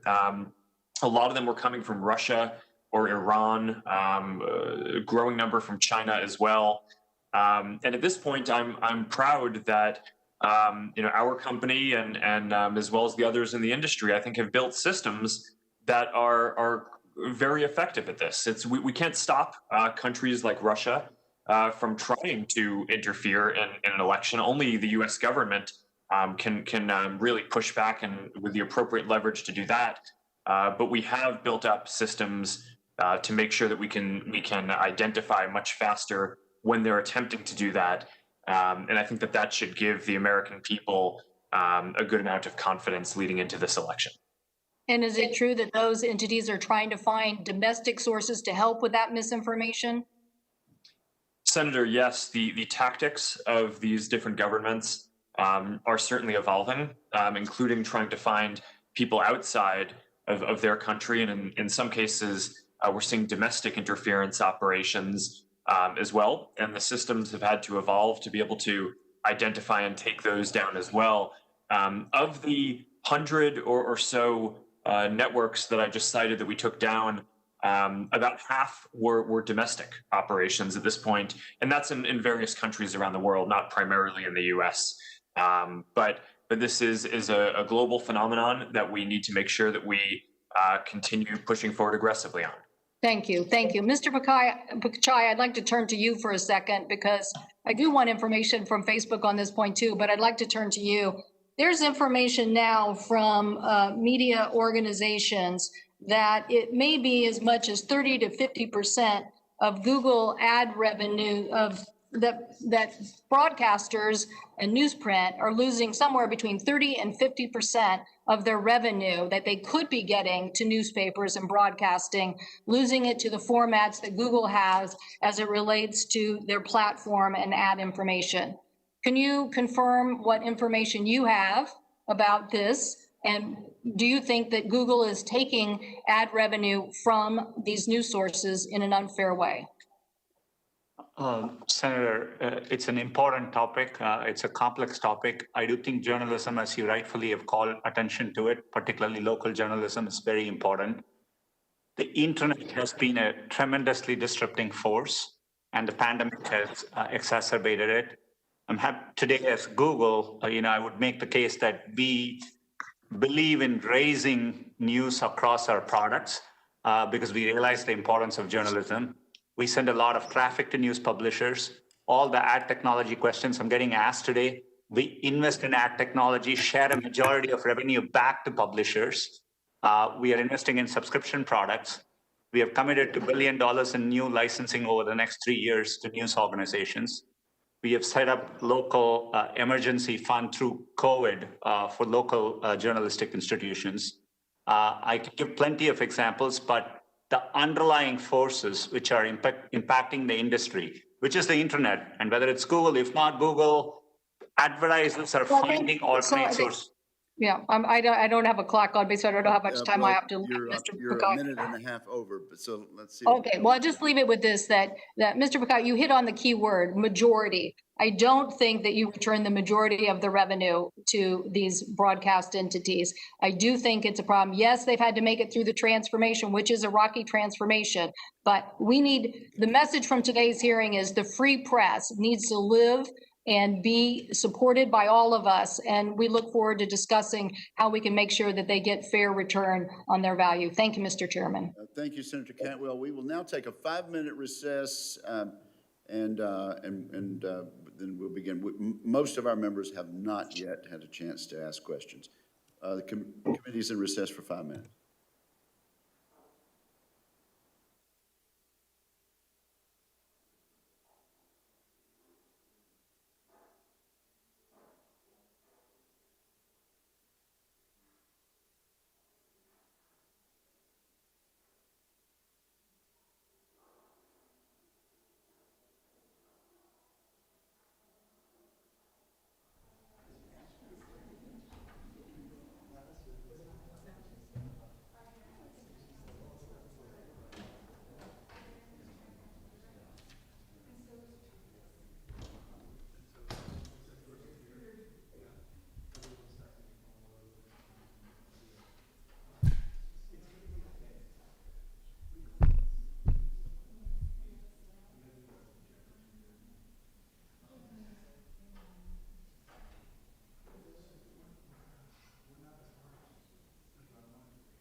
for you and Senator Cantwell hosting this hearing.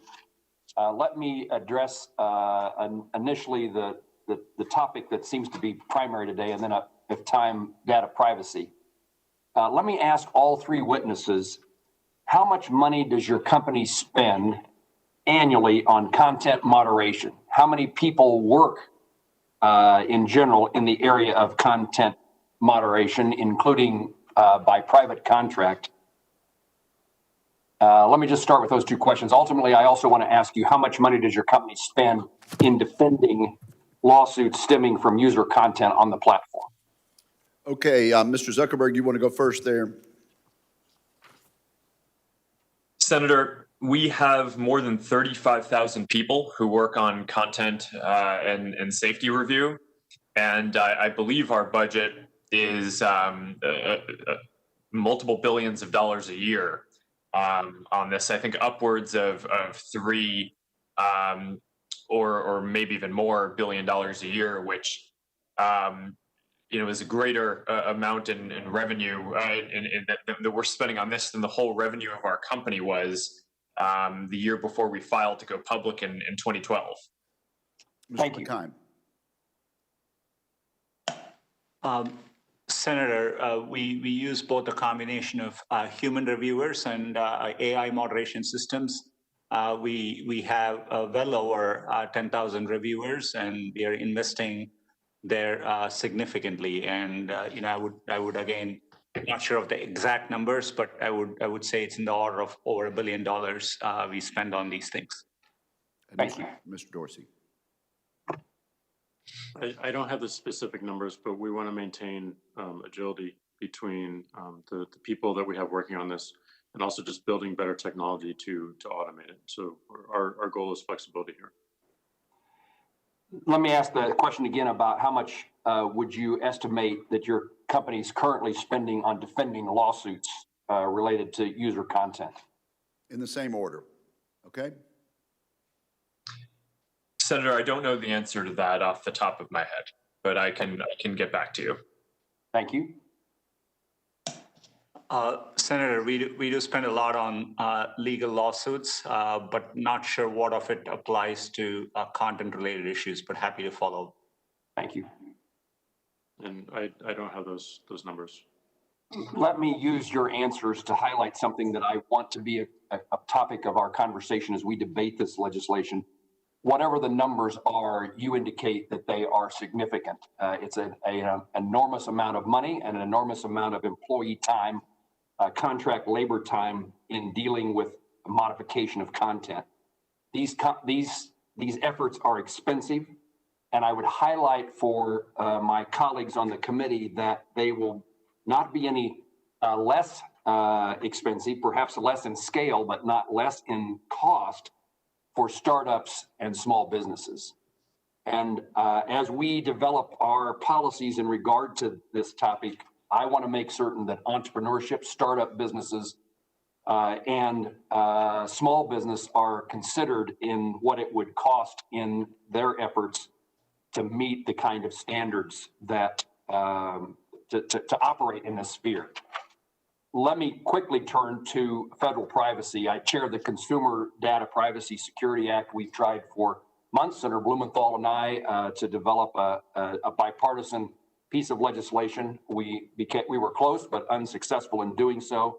Let me ask Mr. Zuckerberg. Facebook entered into a consent order with the FTC in July of 2012 for violations of the FTC Act, and later agreed to pay a $5 billion penalty along with a robust settlement order in 2018 following the Cambridge Analytica incident that violated the 2012 order.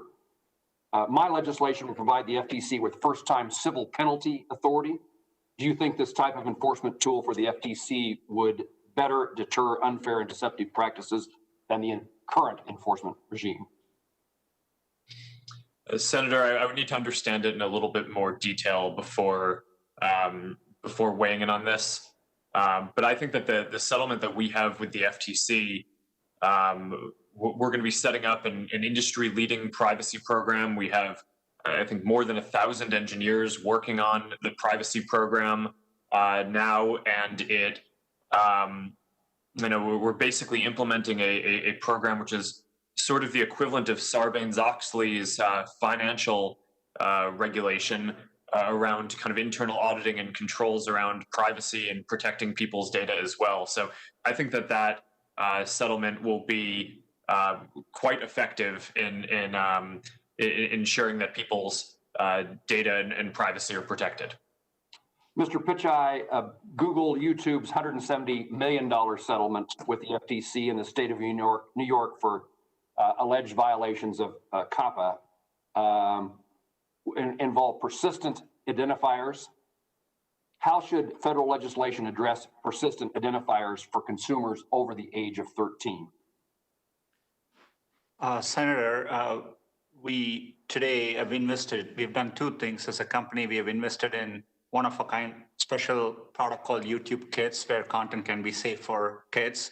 Obviously on the YouTube main product, today, the way internet gets used, families to view content, and part of our settlement was adapting so that we can accommodate for those use cases as well. Privacy is one of the most important areas we invest in as a company, have thousands of engineers working on it. We believe in giving users control, choice, and transparency. And anytime we associate data with users, we are transparent. They can go see what data is there. We give them delete controls. We give data portability options. And just last year, we announced an important change by which for all new users, we delete the data automatically without them needing to do anything. And we encourage users to go through privacy checkup. Over 1 billion people have gone through their privacy checkups, and it's an area where we are investing significantly. Thank you. Chairman, I don't see my time clock. Do I have time for one more? You really don't. Your time has just expired, but thank you very much for. Mr. Chairman, thank you. Thank you so much. Senator Markey.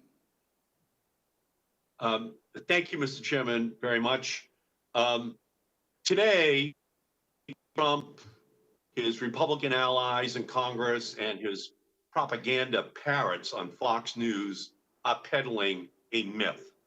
And today, my Republican colleagues on the Senate Commerce Committee are simply doing the president's bidding. Let's be clear. Republicans can and should join us in addressing the real problems posed by big tech.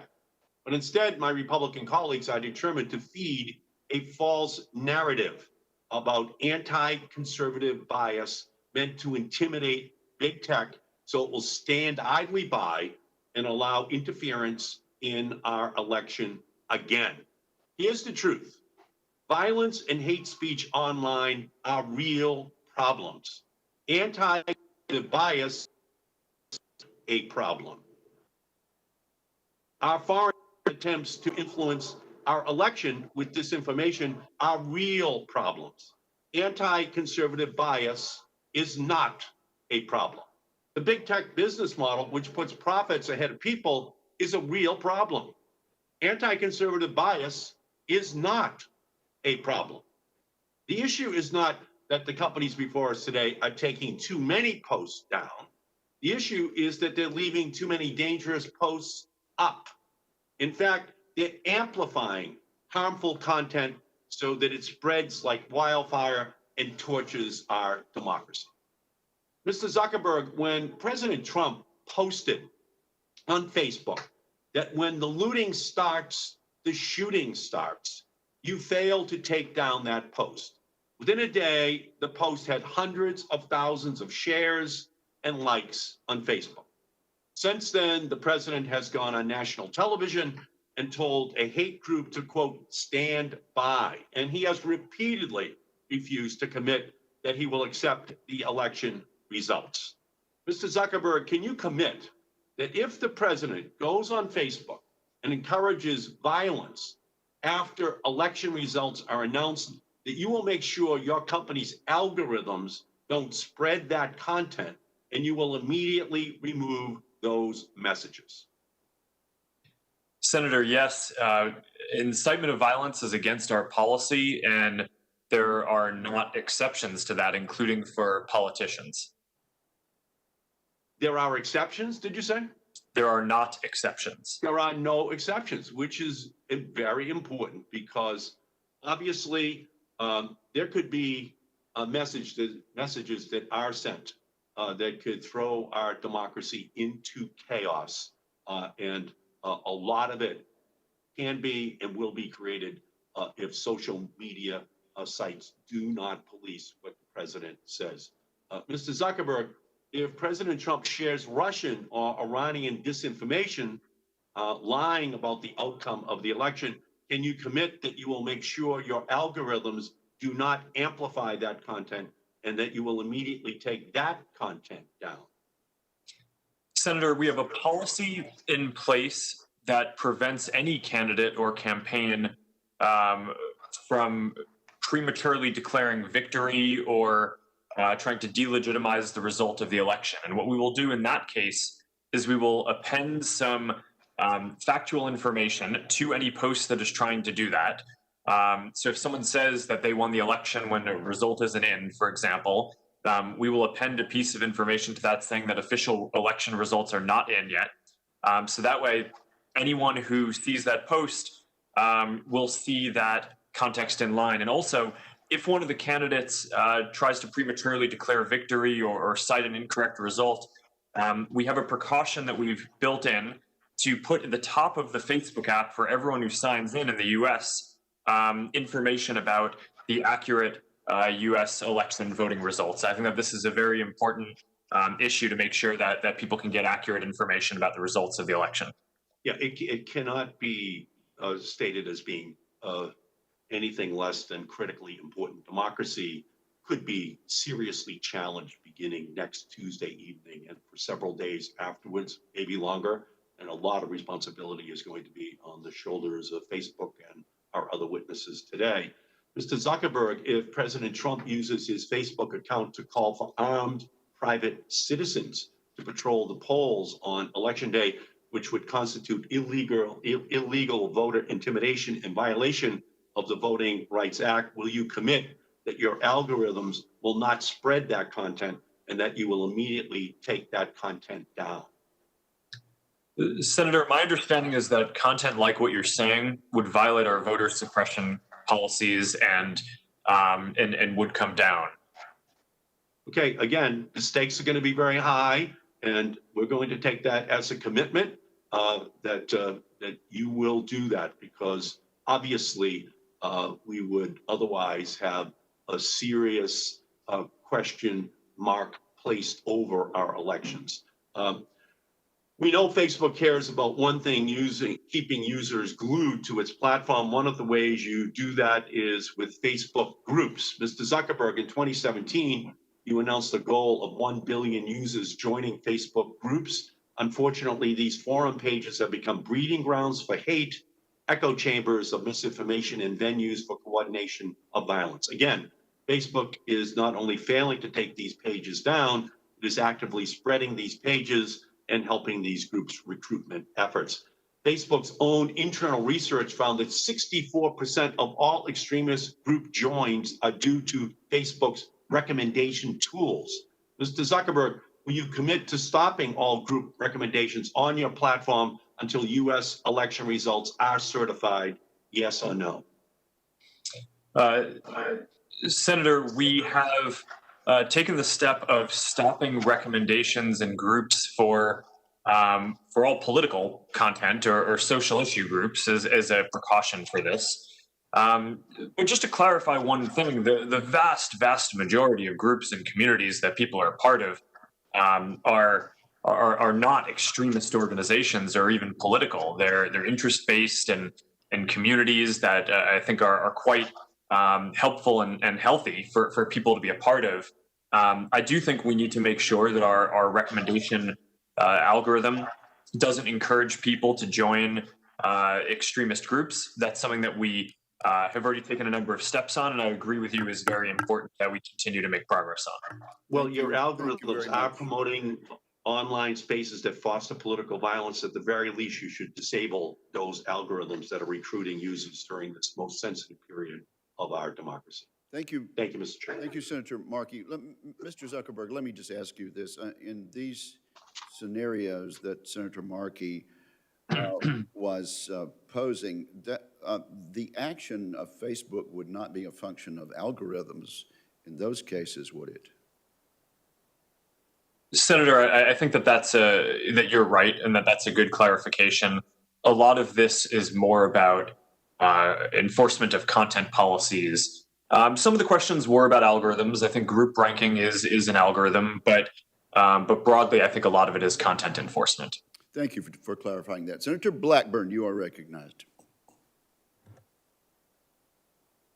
Thank you, Mr. Chairman, and I want to thank each of you for coming to us voluntarily. We appreciate that. There are undoubtedly benefits to using your platforms. As you have heard everyone mention today, there are also some concerns, which you're also hearing. Privacy, free speech, politics, religion. And I have kind of chuckled as I've sat here listening to you all, that book, Valley of the Gods.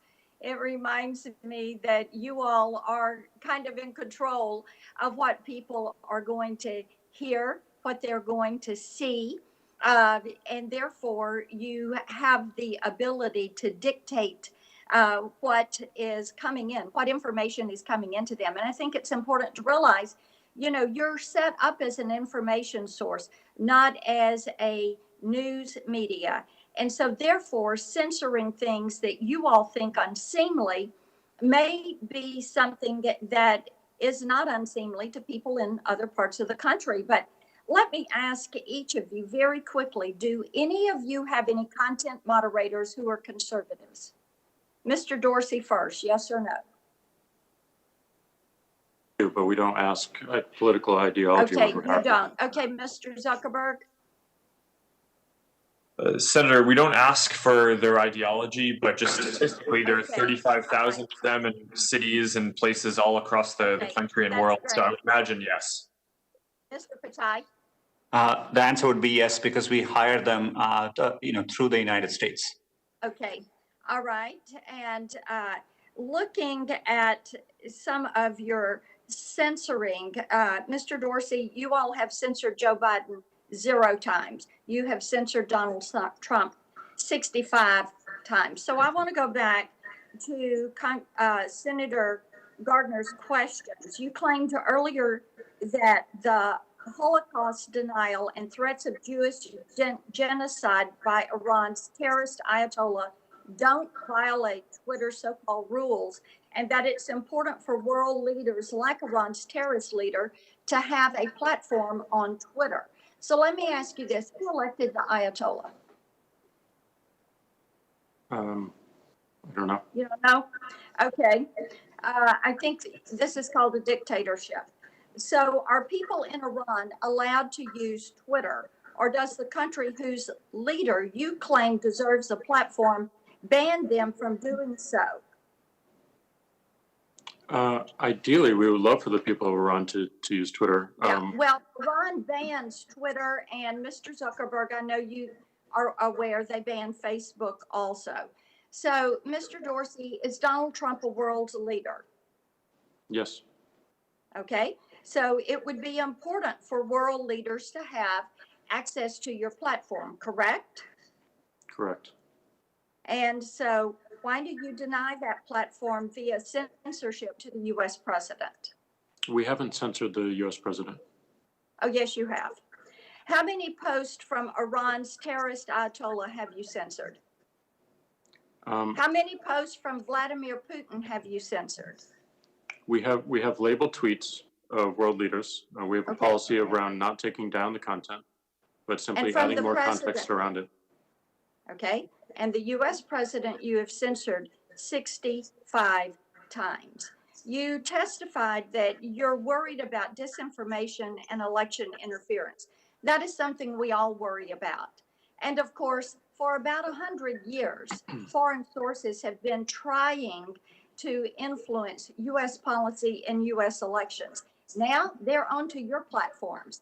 They see this as a way to get access to the American people.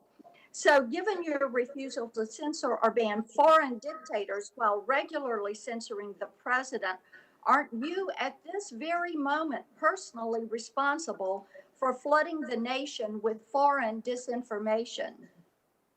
Just to be clear, we have not censored the president. We have not taken the tweets down that you're referencing. They have more context and a label applied to them. And we do the same for leaders around the world. Okay. Let me ask you this. Do you share any of your data mining? And this is to each of the three of you.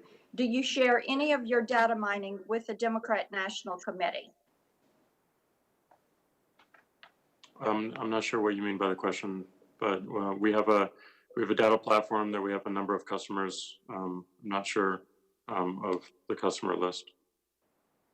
Okay, and you said you don't keep lists. I made that note. Well, keep list of accounts that we watch. We don't keep a list of accounts that we watch. All right. Okay, Mr. Pachai, is Blake Lemoyne, one of your engineers, still working with you? Senator, I'm familiar with his name as an employee. I'm not sure whether he's currently an employee. Okay, well, he has had very unkind things to say about me, and I was just wondering if you all had still kept him working there. Also, I want to mention with you, Mr. Pachai, the way you all have censored some things. Google searches for Joe Biden generated approximately 30,000 impressions for Breitbart links. This was on May 1. And after May 5th, both the impressions and the clicks went to zero. I hope that what you all realize from this hearing is that there is a pattern. You may not believe it exists, but there is a pattern of subjective manipulation of the information that is available to people from your platforms. What has driven additional attention to this is the fact that more of a family's functional life is now being conducted online. Because of this, more people are realizing that you are picking winners and losers. You're trying to, Mr. Zuckerberg, years ago, you said Facebook functioned more like a government than a company. And you're beginning to insert yourself into these issues of free speech. Mr. Zuckerberg, with my time that is left, let me ask you this. You mentioned early in your remarks that you saw some things as competing equities. Is the First Amendment a given right, or is that a competing equity? Expression.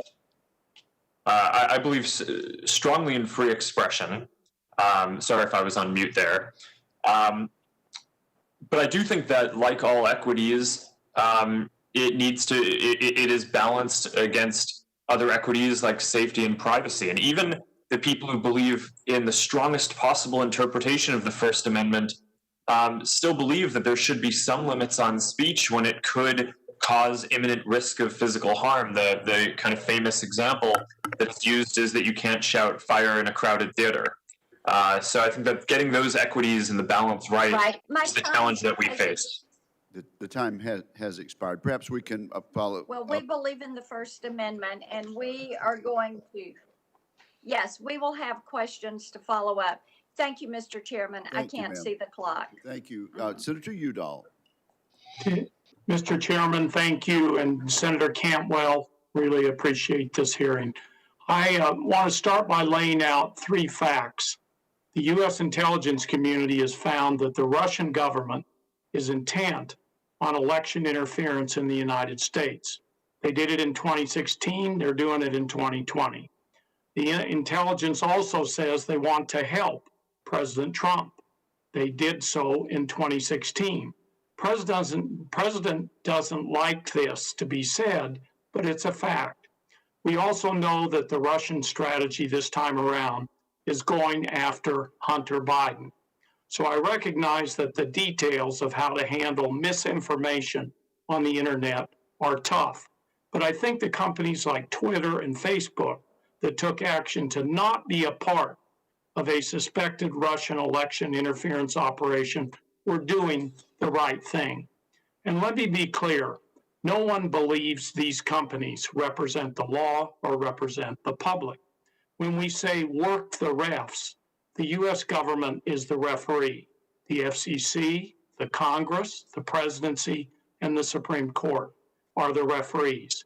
It's very dangerous for President Trump, Justice Thomas, and Republicans in Congress and at the FCC to threaten new federal laws in order to force social media companies to amplify false claims, to conspiracy theories, and disinformation campaigns.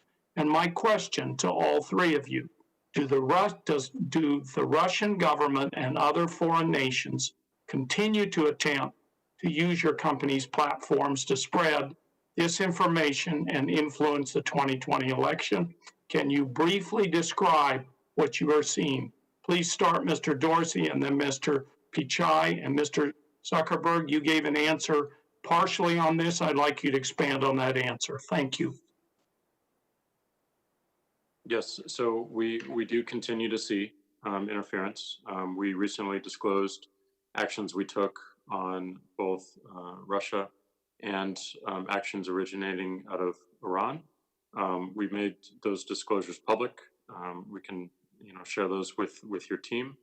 But this remains, as you've heard from others on the panel, and as Mark has detailed, one of our highest priorities and something we want to make sure that we are focused on eliminating as much platform manipulation as possible. Senator, we do continue to see coordinated influence operation attempts. We've been very vigilant. We appreciate the cooperation we get from intelligence agencies, and as companies, we are sharing information. To give you an example, and we publish transparency reports. In June, we identified efforts, one from Iran, Group APD 35, targeting the Trump campaign, one from China, a Group APD 31, targeting the Biden campaign. Most of this were phishing attempts. Our spam filters were able to remove most of the emails out from reaching users, but we notified intelligence agencies, and that's an example of the kind of activity we see. And, I think it's an area where we would need strong cooperation with government agencies moving forward. Mr. Zuckerberg. Senator, like Jack and Sundar, we also see continued attempts by Russia and other countries, especially Iran and China, to run these kind of information operations. We also see an increase in kind of domestic operations around the world. Fortunately, we've been able to build partnerships across the industry, both with the companies here today and with law enforcement and the intelligence community, to be able to share signals to identify these threats sooner. And along the lines of what you mentioned earlier, one of the threats that the FBI has alerted our companies and the public to was the possibility of a hack and leak operation in the days or weeks leading up to this election. So you had both the public testimony from the FBI and in private meetings, alerts that were given to at least our company, I assume the others as well, that suggested that we be on high alert and sensitivity, that if a trove of documents appeared, that we should view that with suspicion, that it might be part of a foreign manipulation attempt. So that's what we're seeing, and I'm happy to go into more detail as well if that's helpful. Okay, thank you very much. And this one's a really simple question, I think a yes or no. Will you continue to push back against this kind of foreign interference, even if powerful Republicans threaten to take official action against your companies? Mr. Zuckerberg, why don't we start with you and work the other way back? Senator, absolutely. This is incredibly important for our democracy, and we're committed to doing this work. Senator, absolutely. Protecting our civic and democratic process is fundamental to what we do, and we will do everything we can. Yes, and we will continue to work and push back on any manipulation of the platform. Thank you for those answers. Mr. Zuckerberg, do Facebook and other social media networks have an obligation to prevent disinformation and malicious actors spreading conspiracy theories, dangerous health disinformation, and hate speech, even if preventing its spread means less traffic and potentially less advertising revenue for Facebook? Senator, in general, yes. I think that for foreign countries trying to interfere in democracy, I think that that is a relatively clear-cut question where I would hope that no one disagrees that we don't want foreign countries or governments trying to interfere in our elections, whether through disinformation or fake accounts or anything like that. Around health misinformation, we're in the middle of a pandemic. It's a health emergency. I certainly think that this is a high sensitivity time. So we're treating with extra sensitivity any misinformation that could lead to harm around COVID, that would lead people to not get the right treatments or to not take the right security precautions. We do draw a distinction between harmful misinformation and information that's just wrong. And we take a harder line and more enforcement against harmful misinformation. Thank you. Thank you, Mr. Chairman. Thank you, Senator Udall. Senator Capito. Thank you, Mr. Chairman, and thank all of you for being with us today. I would say that any time that we can get the three of you in front of the American people, whether it's several days before an election or several days after, is extremely useful and can be very productive. So I appreciate the three of you coming and the committee holding this hearing. As we've heard, Americans turn every day to your platforms for a lot of different information. I would like to give a shout out to Mr. Zuckerberg, because the last time he was in front of our committee, I had asked him to share the plenty of Facebook into rural America and help us with our fiber deployments into rural America. And when we see in this COVID environment, we see how important that is. And he followed through with that. I would like to thank him and his company for helping partner with us in West Virginia to get more people connected. And I think that is an essential. I would make a suggestion as well, maybe when we get to the end, when we talk about fines, what I think we could do with these millions and billion-dollar fines that some of your companies have been penalized on. We could make a great jump and get to that last household. But the topic today is on objectionable content and how you make those judgments. So quickly, each one of you, I know that in the Section 230, it says that the term is objectionable content or otherwise objectionable. Would you be in favor of redefining that more specifically? That's awful broad, and that's where I think some of these questions become very difficult to answer. So we'll start with Mr. Dorsey on the how do you define otherwise objectionable, and how can we improve that definition so that it's easier to follow? Well, our interpretation of objectionable is anything that is limiting potentially the speech of others. All of our policies are focused on making sure that people feel safe to express themselves. And when we see abuse, harassment, misleading information, these are all threats against that, and it makes people want to leave the internet, makes people want to leave these conversations online. So that is what we're trying to protect, is making sure that people feel safe enough and free enough to express themselves in whatever way they wish. So this a follow-up to that. Much has been talked about the blocking of the New York Post. Do you have an instance, or for instance, of when you've actually blocked somebody that would be considered politically liberal on the other side in the political realm in this country? Do you have an example of that to sort of offset where the New York Post criticism has come from? Well, we don't have an understanding of the ideology of any one particular account, and that is also not how our policies are written or our enforcement taken. So I'm sure there are a number of examples, but that is not our focus. We're looking purely at the violations of our policies, taking action against it. Yeah, Mr. Zuckerberg, how would you define otherwise objectionable? If not, how would you define it? But how would you refine the definition of that to make it more objective than subjective? Senator, thank you. When I look at the written language in Section 230 and the content that we think shouldn't be allowed on our services. Some of the things that we bucket in otherwise objectionable content today include general bullying and harassment of people on the platform. So somewhat similar to what Jack was just talking about a minute ago. And I would worry that some of the proposals that suggest getting rid of the phrase otherwise objectionable from Section 230 would limit our ability to remove bullying and harassing content from our platforms, which I think would make them worse places for people. So I think we need to be very careful in how we think through that. Oh, thank you. Mr. Pichai? Senator, maybe where I would add is that the content is so dynamic. YouTube gets 500 hours per minute of video uploaded on an average any day. Search 15% of queries we have never seen before. To give you an example, a few years ago, there was an issue around teenagers consuming Tide Pods, and it was a kind of issue which was causing real harm.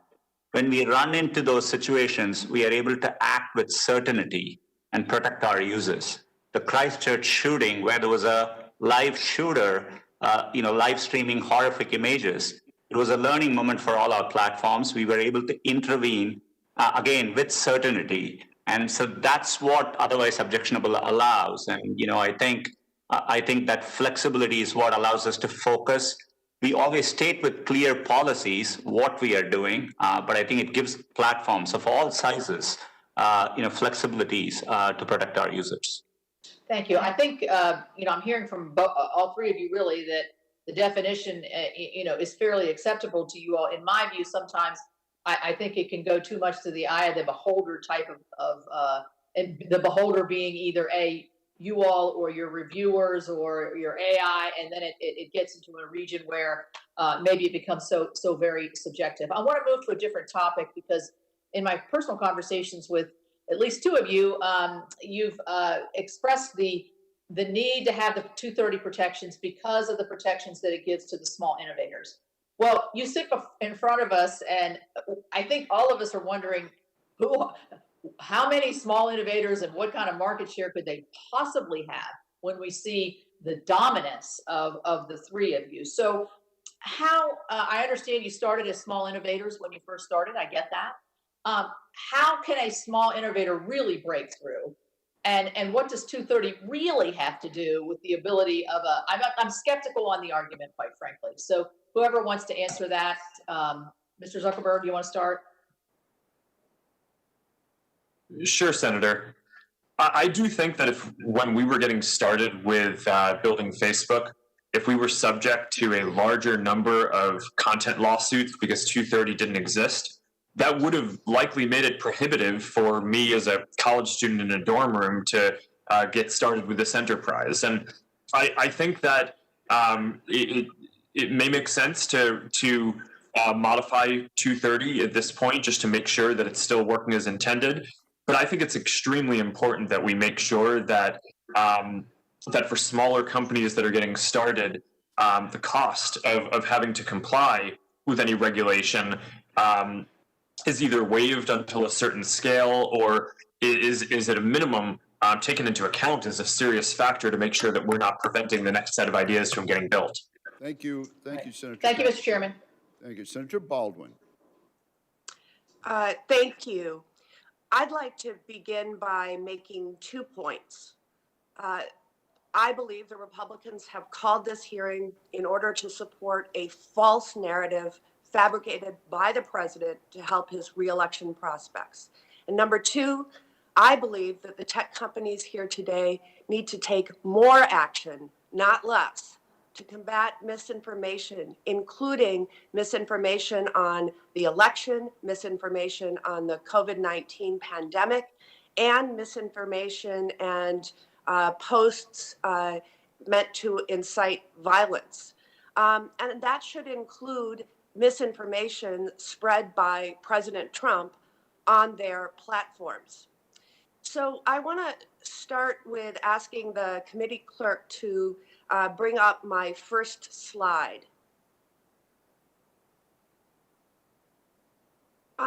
Mr. Dorsey, I appreciate the work that Twitter has done to flag or even take down false or misleading information about COVID-19, such as this October 11th tweet by the president claiming he has immunity from the virus after contracting it and recovering, contrary to what the medical community tells us.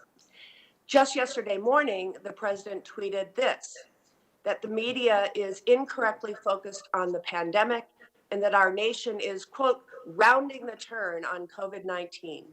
In fact, according to Johns Hopkins University, in the past week, the 7-day national average of new cases reached its highest level ever. And in my home state of Wisconsin, case counts continue to reach record levels. Yesterday, Wisconsin set a new record with 64 deaths and 5,462 new confirmed cases of COVID-19. That is not rounding the turn, but it's also not a tweet that was flagged or taken down.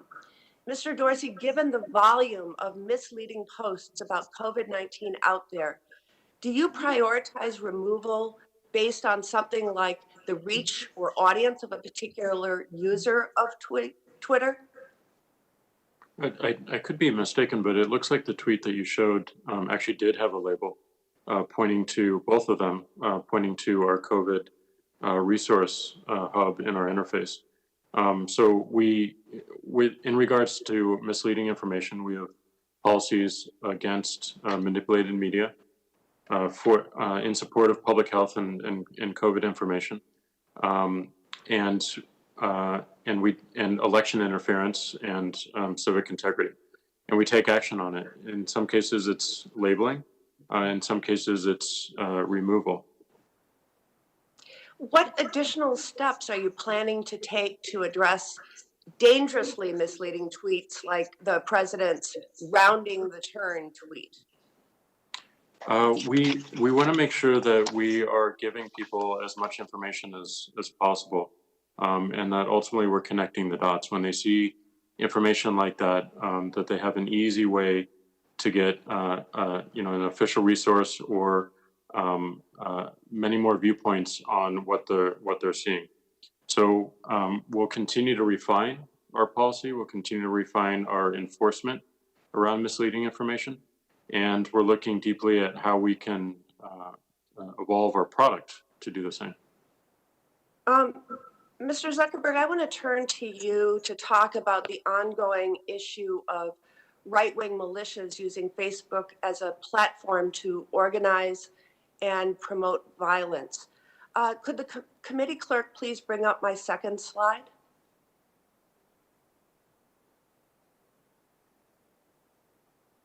On August 25th, a self-described militia group called Kenosha Guard created a Facebook event page entitled Armed Citizens to Protect Our Lives and Property, encouraging armed individuals to go to Kenosha and, quote, defend the city during a period of civil unrest following the police shooting of Jacob Blake.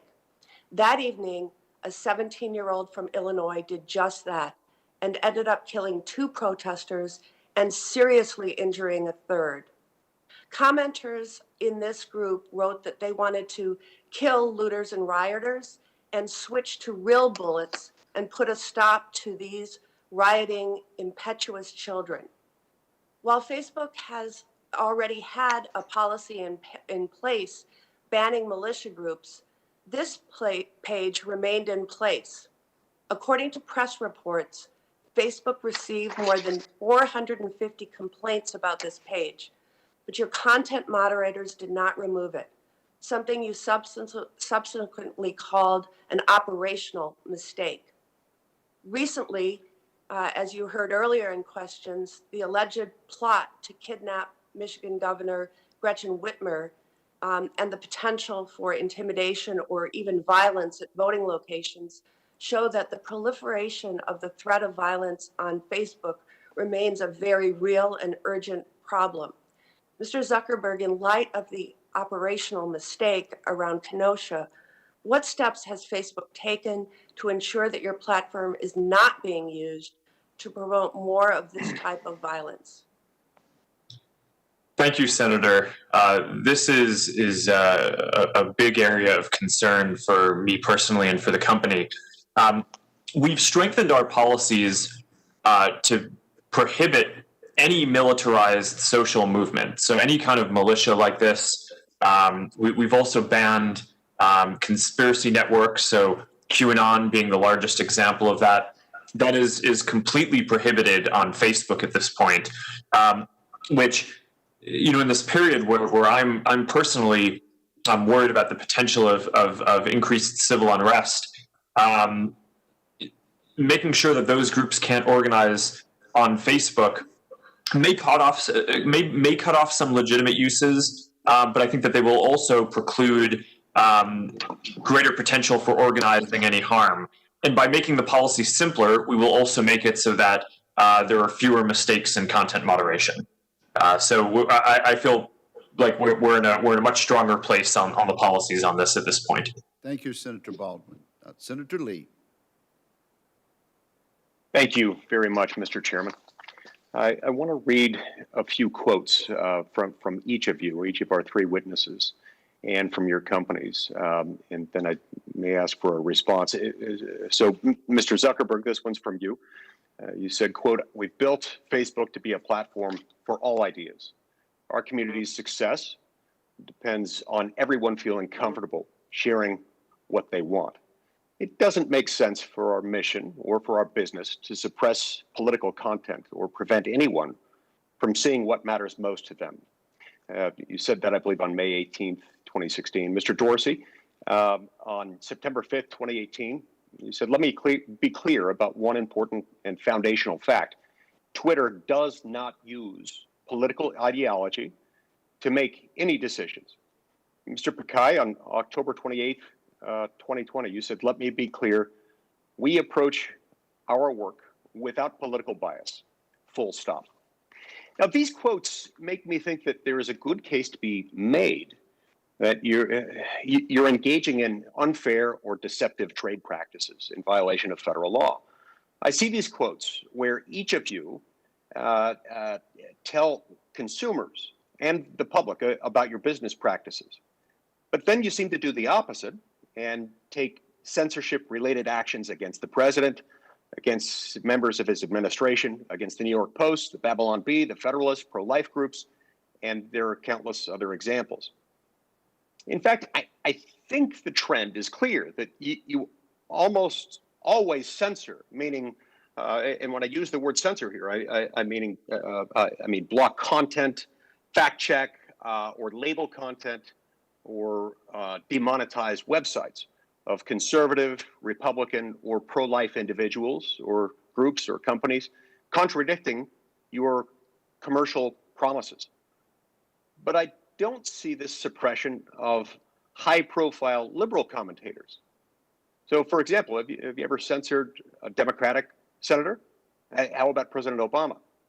How about a Democratic presidential candidate? How about Planned Parenthood or NARAL or Emily's List? So, Mr. Zuckerberg, Mr. Dorsey, and Mr. Pakai, can any of you, and let's go in that order, Zuckerberg, Dorsey, and then Pakai, can you name for me one high-profile person or entity from a liberal ideology who you have censored and what particular action you took? Senator, I can get you a list of some more of this, but there are certainly many examples that your Democratic colleagues object to when a fact checker might label something as false that they disagree with, or they're not able to. I get that. I get that. I just want to be clear. I'm just asking you if you can name for me one high-profile liberal person or company who you've censored. I understand that you're saying that there are complaints on both sides, but I just want one name of one person or one entity. Senator, I need to think about it and get you more of a list, but there are certainly many issues on both sides of the aisle where people think we are making content moderation decisions that they disagree with. I got that, and I think everybody on this call could agree that they could identify at least 5, maybe 10, maybe more high-profile conservative examples. What about you, Mr. Dorsey? Well, we can give a more exhaustive list, but again, we don't have an understanding of political ideology of our accounts. But I'm not asking for an exhaustive list. I'm asking for a single example. One, just one individual, one entity, anyone. We've taken action on tweets from members of the House for election misinfo. Can you identify any example? Yes, with two Democratic Congress people on election misinfo. I'll get those names to you. Great. Mr. Pekai, how about you? Senator, I'll give specific examples, but let me step back. We don't censor. We have moderation policies which we apply equally. To give you an example, on our ads. I get that. I use the word censor as a term of art there, and I defined that term. And I don't. Again, I'm not asking for a comprehensive list. I want a name. Any name. We have turned down ads from Priorities USA, from Vice President Biden's campaign. We have had compliance issues with World Socialist Review, which is a left-leaning publication. We can give you several examples, but for example, when we have a graphic content policy, we don't allow for ads which show graphic, violent content in those ads. And we have taken down ads on both sides of the campaign, and I gave you a couple of examples. Okay. At least with respect to Mr. Zuckerberg and Mr. Dorsey, and I would point out that with respect to Mr. Pekai, those are not nearly as high profile. I don't know if I can identify anyone picked at random from the public, even picked at random from the public as far as members of the political active community in either political party who could identify those right off the top of the bat. Look, there is a disparity between the censorship, and again, I'm using that as a term of art as I've defined it a moment ago, between the censorship of conservative and liberal points of view. And it's an enormous disparity. Now, you have the right, I want to be very clear about this, you have every single right to set your own terms of service and to interpret them and to make decisions about violations. But given the disparate impact of who gets censored on your platforms, it seems that you're either one, not enforcing your terms of service equally, or alternatively, two, that you're writing your standards to target conservative viewpoints. You certainly have the right to operate your own platform, but you also have to be transparent about your actions, at least in the sense that you can't promise certain corporate behavior and then deceive customers through contradictory actions that just blatantly contradict what you've stated as your corporate business model or as your policy. So, Mr. Zuckerberg and Mr. Dorsey, if Facebook is still a platform for all ideas, and if Twitter, quote, does not use political ideology to make decisions, then do you state before this committee that, for the record, that you always apply your terms of service equally to all of your users? Senator, our principle is to stand for free expression and to be a platform for all ideas. I certainly don't think we have any intentional examples where we're trying to enforce our policies in a way that is anything other than fair and consistent. But it's also a big company, so I get that there are probably mistakes that are made from time to time. But our North Star and what we intend to do is to be a platform for all ideas and to give everyone a voice. Okay, I appreciate that. I understand what you're saying about intentional examples in a big company, but again, there is a disparate impact. There is a disparate impact that's unmistakable, as evidenced by the fact that neither you nor Jack could identify a single example. Mr. Dorsey, how do you answer that question? A brief answer, please, Mr. Dorsey. Yes, we operate our enforcement and our policy without an understanding of political ideology. We don't. Anytime we find or examples of bias in how people operate our systems or our algorithms, we remove it. And as Mark mentioned, there are checkpoints in these companies, in these frameworks, and we do need more transparency around them and how they work. And we do need a much more straightforward and quick and efficient appeals process to give us a further checkpoint from the public. Thank you, Senator Lee. Senator Duckworth. Thank you, Mr. Chairman.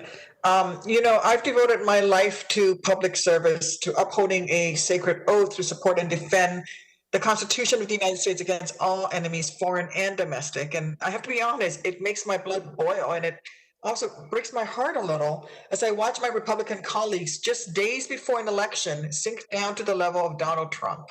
By placing the selfish interests of Donald Trump ahead of the health of our democracy, Senate Republicans, whether they realize it or not, are weakening our national security and providing aid to our adversaries. As my late friend Congressman Cummings often reminded us, we're better than this. Look, our democracy is under attack right now. Every American, every member of Congress should be committed to defending the integrity of our elections from hostile foreign interference. Despite all the recent talk of great power competition, our adversaries know they still cannot defeat us on a conventional battlefield. Yet, meanwhile, the members of the United States military and our dedicated civil servants are working around the clock in the cyber domain to counter hostile actors such as Iran, China, and Russia. And they do this while the commander-in-chief cowers in fear of Russia and stubbornly refuses to take any action to criticize or warn Russia against endangering our troops. I have confidence in the United States Armed Forces, intelligence community, and civil servants. Their effective performance explains why our foreign adversaries have sought alternative avenues to attacking our nation. Afraid to face us in conventional military or diplomatic ways, they look for unconventional means to weaken our democracy, and they realize that social media could be the exhaust port of our democracy. Social media is so pervasive in the daily lives of Americans and traditional media outlets that it can be weaponized to manipulate the public discourse and destabilize our institutions. After Russia was incredibly successful in disrupting our democracy 4 years ago, all of our adversaries learned a chilling lesson. Social media companies cannot be trusted to put patriotism above profit. Facebook and Twitter utterly failed to hinder Russia's sweeping and systemic interference in our 2016 election, which used the platforms to infiltrate our communities, spread disinformation, and turn Americans against one another. Of course, the situation has grown far worse today, as evidenced by today's partisan sham hearing. While corporations may plead ignorance prior to the 2016 election, President Trump and his Republican enablers in the Senate have no such excuse. Senate Republicans cut a deal to become the party of Trump, and now they find themselves playing a very dangerous game. By encouraging Russia's illegal hacking, by serving as the spreaders and promoters of disinformation cooked up by foreign intelligence services, and by falsely claiming censorship when responsible actors attempt to prevent hostile foreign adversaries from interfering in our elections, Senate Republicans insult the efforts of true patriots working to counter malign interference and weaken our security. This committee is playing politics at a time when responsible public officials should be doing everything to preserve confidence in our system of elections and system of government. The reckless actions of Donald Trump and Senate Republicans do not let technology companies off the hook. None of the companies testifying before our committee today are helpless in the face of threats to our democracy, small d democracy. Federal law provides your respective companies with authority to counter foreign disinformation and counterintelligence propaganda. And I want to be absolutely clear, gentlemen, that I fully expect each of you to do so. Each of you will be attacked by the president, Senate Republicans, and right-wing media for countering hostile foreign interference in our election. But you have a duty to do the right thing, because facts still exist. Facts still matter. Facts save lives, and there's no both sides when one side has chosen to reject truth and embrace poisonous false information.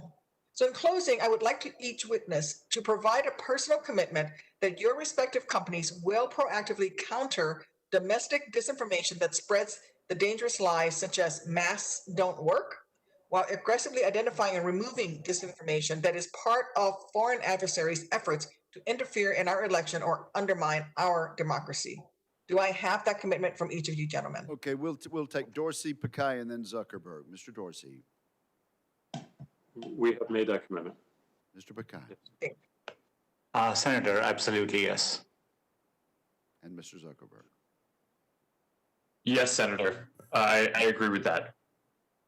Thank you. Your industry's success or failure in achieving this goal will have far-reaching life or death consequences for the American people and the future of our democracy.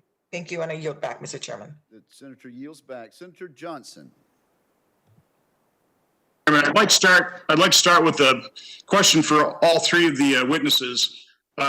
You have public reports that you have different chat forums in all of your companies, and also public reports where the few conservatives that might work for your companies have certainly been harassed on those types of forums. I don't expect you to have taken poll of your employees, but I just want to get a kind of a sense, because I think it's pretty obvious. But would you say that the political ideology of the employees of your company is, let's say 50-50, conservative versus liberal progressive, or do you think it's closer to 90% liberal, 10% conservative? We'll start with Mr. Dorsey. As you mentioned, I don't know the makeup of our employees because it's not something we ask or focus on. But just what do you think off the top of your head based on your chat rooms and kind of the people you talk to? Not something I look for or look right. Okay, Mr. Pichai. Senator, we have over 100,000 employees. For the past 2 years, we have hired greater than 50% of our workforce outside California. It does tend to be proportionate to the areas where we are in, but we have 1 million message boards at Google. We have groups like Republicans at, Liberals at, Conservatives at, and so on. And we have definitely made an effort to make sure people of all viewpoints are welcome. So again, you want to, Mr. Zuckerberg, will you answer the question honestly? Is it 90-10 or is it 50-50? Which is it closer to? Senator, I don't know the exact number, but I would guess that our employee base skews left-leaning. Thank you for that honesty. Mr. Dorsey, you started your opening comments that you think that people don't trust you. I agree with that. We don't trust you.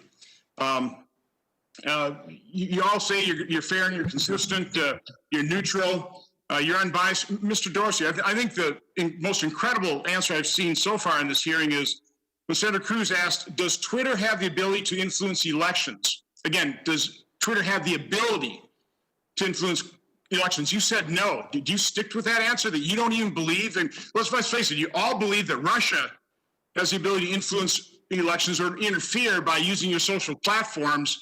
Mr. Dorsey, do you still deny that you don't have the ability to influence and interfere in our elections? My answer was around people's choice around other communication channels. No, your answer was, the question was, does Twitter have the ability to influence elections? And you said no. Do you still stand by that answer? Twitter as a company, no. No, you don't think you have the ability by moderation policies, by, as Senator Lee would call, and I would call it censoring, what you do with the New York Post. You don't think that censorship, that moderation of policies, you don't think that influences elections by withholding what I believe is true information from the American public? You don't think that interferes in elections? Not our current moderation policies. Our current moderation policies are to protect the conversation and the integrity of the conversation around the elections. Okay, for both Mr. Zuckerberg and Dorsey, who censored the New York Post stories or throttled them back, do either one of you have any evidence that the New York Post story is part of Russian disinformation, or that those emails aren't authentic? Do any of you have any information whatsoever they're not authentic, or that they are Russian disinformation? Mr. Dorsey, we don't.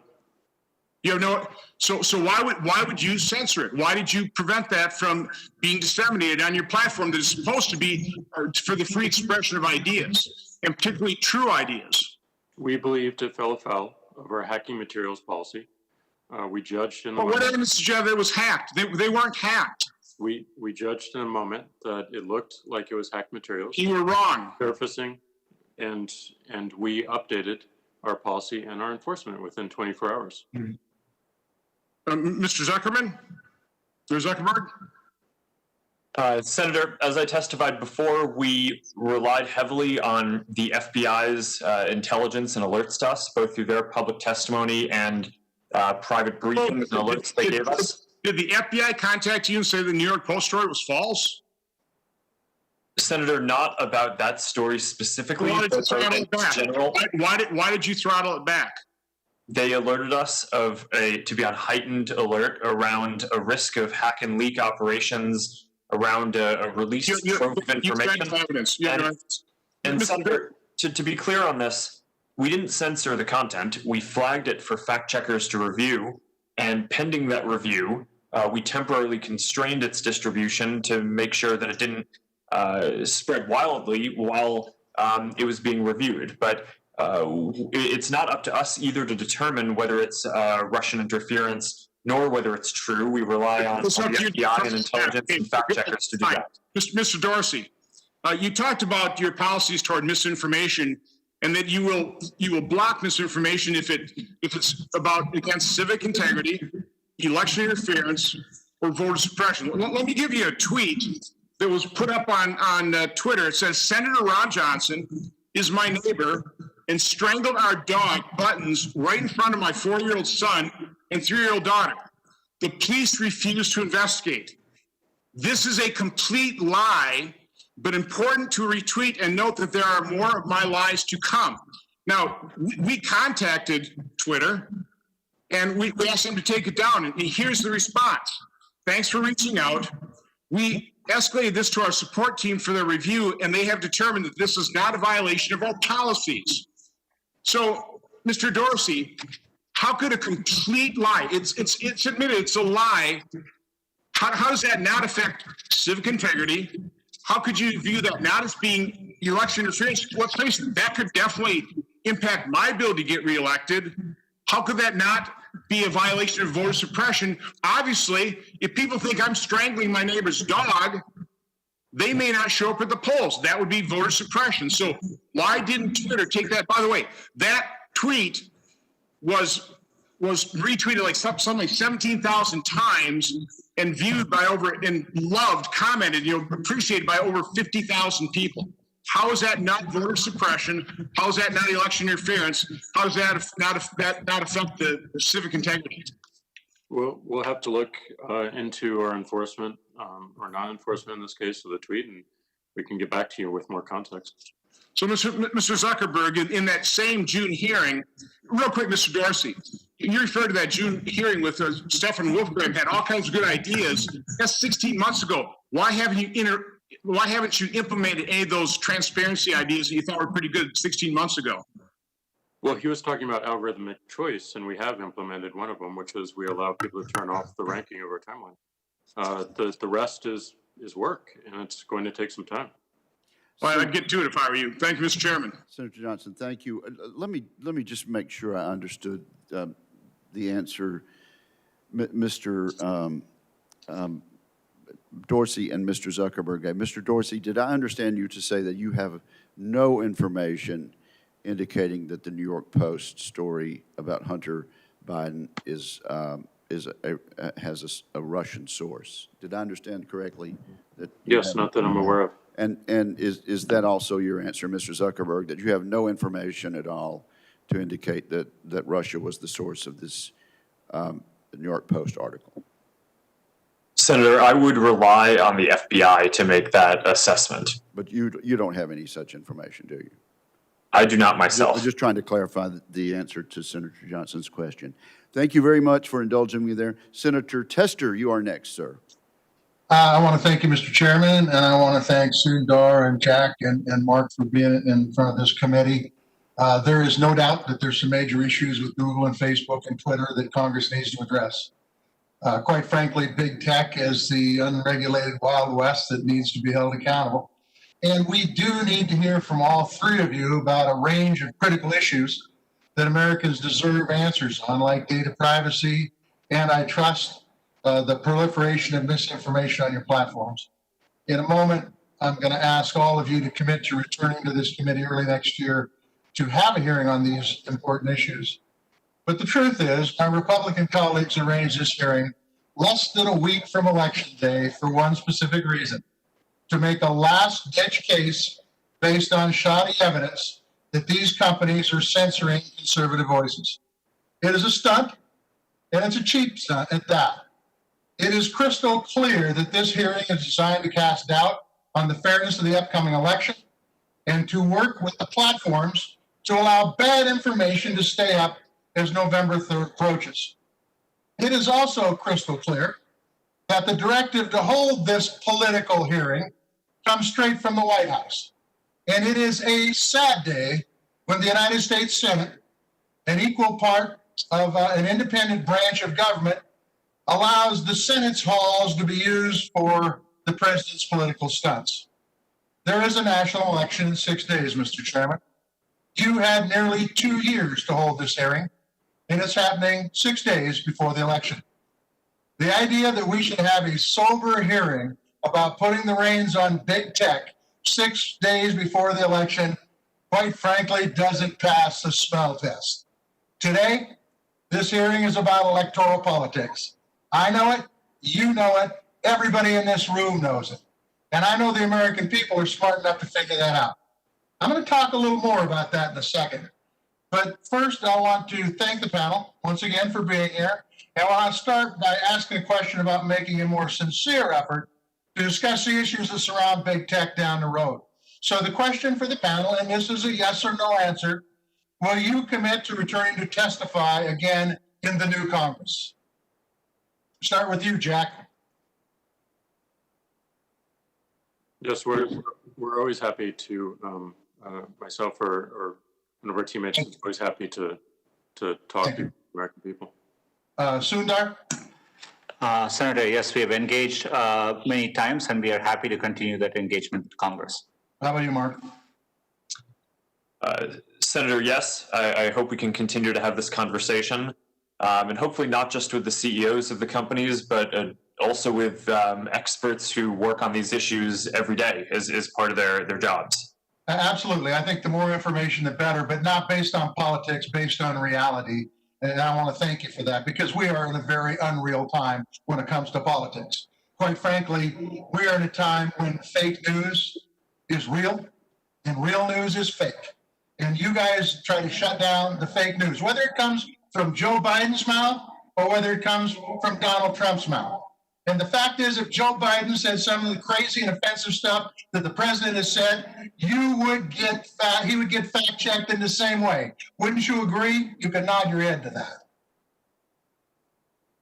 Wouldn't you agree? If Joe Biden said the same stuff that Trump said, that you would do the same sort of fact-checking on him? Shall we take Mr. Dorsey, Mr. Pakai, and Mr. Zuckerberg in that order? If we found violations of our policy, we would do the appropriate enforcement action. Thank you. Zuckerberg? Just go ahead then, Mr. Pakai. Senator, yeah, we would apply our policies without regard to who it is from, and we apply it neutrally. Okay, thank you. Mark? Senator, I agree with what Jack and Sundar said. We would also apply our policies to everyone. And in fact, when Joe Biden tweets or posts and cross posts to Facebook about the election, we put the same label, adding context about voting on his posts as we do for other candidates. Thank you for that. In 2016, Russians built a network of bots and fake accounts that they use to spread disinformation. This year, it seems they're seeding your networks with disinformation and relying on Americans, including some folks in Congress, to amplify and distribute it. What tools do you have to fight foreign disinformation on your platforms when it's spread by Americans? Jack? We're looking at our policies are against platform manipulation, period, no matter where it comes from. So whether that's foreign or domestic, we see patterns of people or organizations that attempt to manipulate the platform and the conversation, artificially amplify information. Thanks. Mark? Senator, the efforts are a combination of AI systems that look for anomalous behavior by accounts or networks of accounts, a large human effort where we have 35,000 employees who work on security and content review, and partnerships that we've made with the other tech companies here as well as law enforcement and intelligence community and election officials across the world to make sure that we have all the appropriate input signals and can share signals on what we're seeing with the other platforms as well. Okay, Sundar. Two things to add, Senator, to give different examples. We partner with over 5,000 civic entities, campaign organizations at the federal and the state level to protect their campaigns' digital assets with our advanced protection program and training. And others, I would echo, there's been an enormous increase in cooperation between the tech companies. As companies, we are sharing a lot of information and doing more together than ever before. Thank you. I just want to close with one thing. We've heard a lot of information out here today, where when you hire somebody, you're supposed to ask them their political affiliation. You're supposed to ask them who they've donated to. There's supposed to be a political litmus test. If you hire a Biden person, you're supposed to hire a Trump person. Why not hire a tester person, huh? And it's about, let's talk about business. We want to regulate business. And if that business is run by a liberal, we're going to regulate them different than if they're run by a conservative outfit. That reminds me a lot of the Supreme Court, where you have two sets of rules, one for a Democratic president, one for a Republican. This is baloney, folks. Get off the political garbage and let's have the commerce hearing do its job. Thank you very much. Thank you, Senator Tester. Senator Scott. All right, thank you, Chairman, for hosting this. I think first off, if you followed all this today, what you'll clearly come to the conclusion is Republicans believe that you censor, and Democrats think it's pretty good what you're doing. We're blessed to live in the United States, a democracy where we are granted individual freedoms and liberties under the Constitution. This isn't the case around the world. We can look at what's happening in Communist China right now. General Secretary Xi is committing horrible human rights abuses against China's minority communities and censoring anyone that speaks out about their oppression. The Chinese Communist Party surveils their citizens and uses state-run media to push their propaganda, control information their citizens consume, and hide their human rights abuses. Twitter and Facebook are banned in Communist China. So you can understand why it's concerning that we're even discussing this issue, that big technology companies are interfering with free speech. The American people entrust your companies with their information. They believe that you will protect their information and allow them to use your platforms to express themselves freely. I don't think any one person has signed up for any of your platforms and expects to be blocked or kicked off because of their political views. But it's becoming obvious that your companies are unfairly targeting conservatives. That's clearly the perception today. Facebook is actively targeting ads by conservative groups ahead of the election, either removing the ads completely or adding their own disclosure if they claim it didn't pass their fact check system. But their fact check is based on reports from known liberal media groups like PolitiFact, which clearly is a liberal media group. Twitter censored Senator Mitch McConnell and put warnings on several of the president's tweets. And until recently, they completely blocked the American people from sharing the New York Post story about Hunter Biden's laptop and suspended the New York Post account. The New York Post is one of the most circulated publications in the United States. This isn't some fringe media outlet filled with conspiracy theories. Yet you allow murderous dictators around the world to freely use your platform. Let me give you a few examples. On Twitter, Iran's Supreme Leader Ayatollah tweeted calling for the elimination of the Zionist regime. He said on May 21, 2020, the elimination of the Zionist regime does not mean the massacre of the Jewish people. The people of Palestine should hold a referendum. Any political system that they vote for should govern in all of Palestine. The only remedy until the removal of the Zionist regime is firm armed resistance. I'd like to know first why Twitter let that stay up and why the Ayatollah has not been blocked. In May 2019, Maduro, a murderous dictator, tweeted a photo of him backed by his military for a march after 3 people were killed and 130 injured during protests in his country. The tweet describes the march as a clear demonstration of the moral strength and integrity of our glorious armed forces, which is always prepared to defend peace and sovereignty. I would say this glorifies violence, which Twitter has flagged President Trump for, but Twitter let that stand. General Secretary Xi's communist regime pushed by the fact that it's committing a genocide against the Uyghurs, forcing millions into internment camps because of their religion. On September 1, a Chinese government account posted on Twitter, Xinjiang camps, more fake news. What the Chinese government has done in Xinjiang has created the possibility for the locals to lead better lives. But truth that simply goes against the anti-China narrative will not be reported by some biased media. Clear lie. It has been widely reported that this claim by the Chinese government is false, but Twitter took no action. Your companies are inconsistently applying their own rules with an obvious bias. Your companies are censoring free speech. You target the president, the White House press secretary, Senator Mitch McConnell, the Susan B. Anthony list of pro-life group, while giving dictators a free, unfettered platform. It is our responsibility to hold your companies accountable and protect Americans' ability to speak freely on their platforms, regardless of their political views or the information they choose to share.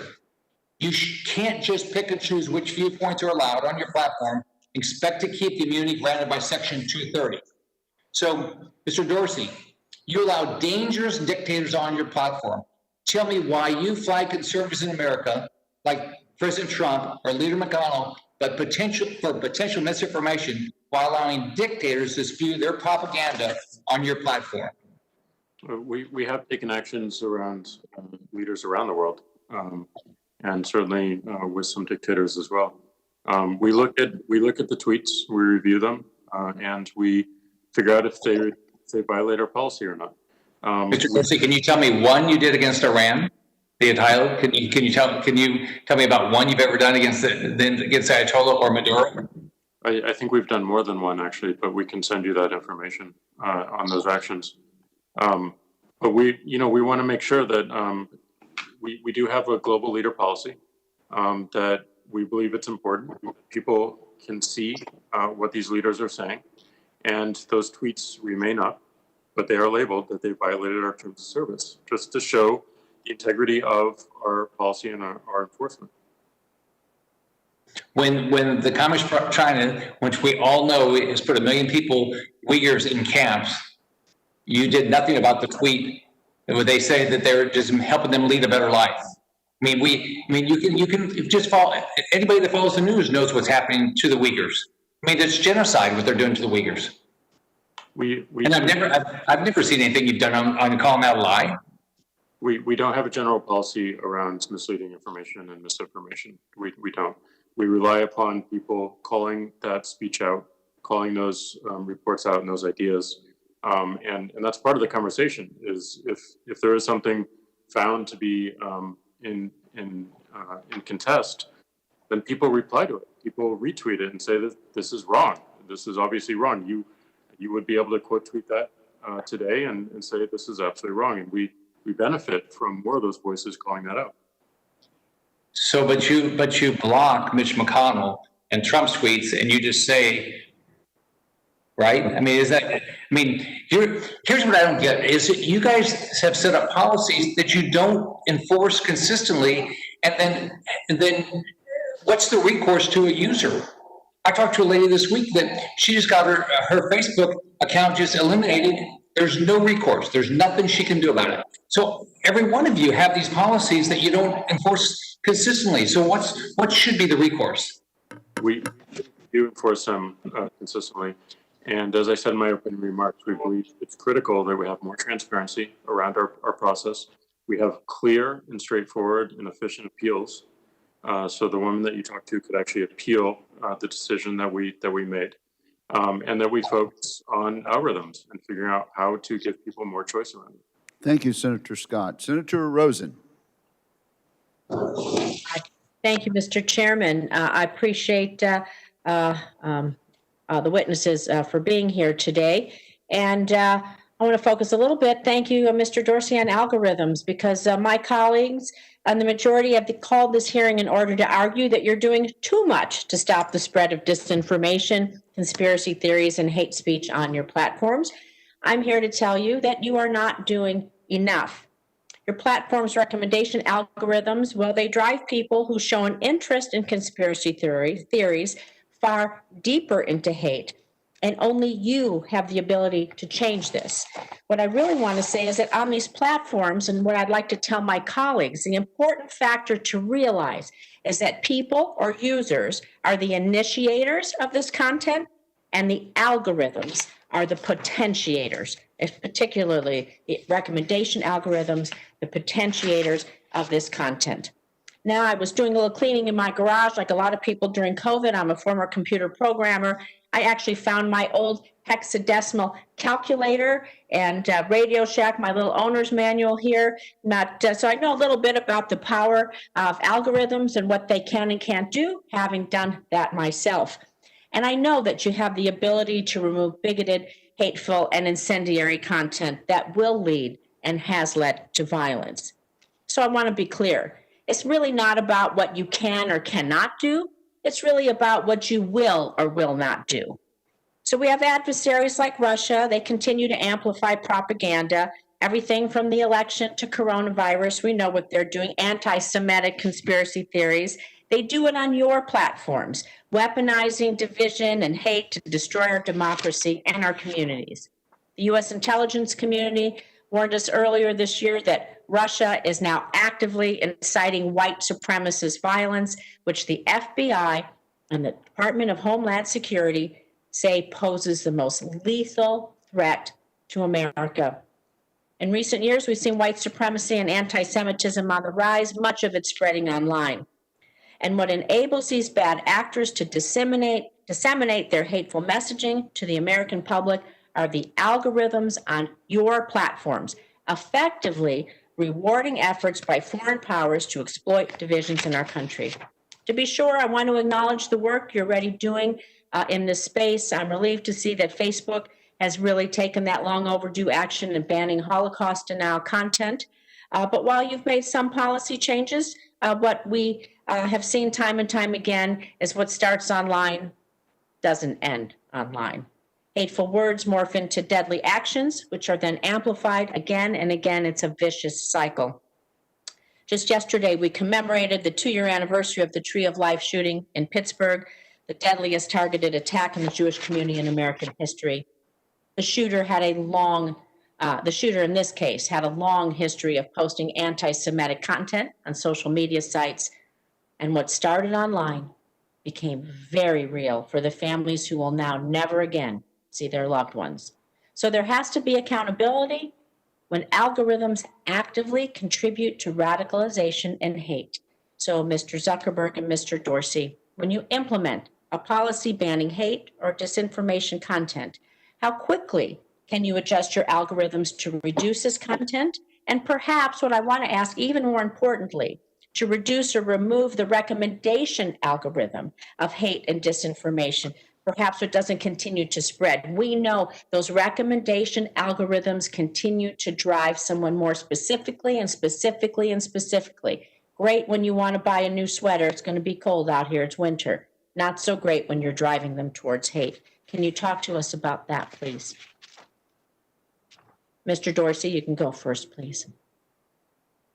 As you know, algorithms, these algorithms, machine learning and deep learning, are complex, they're complicated, and they require testing and training.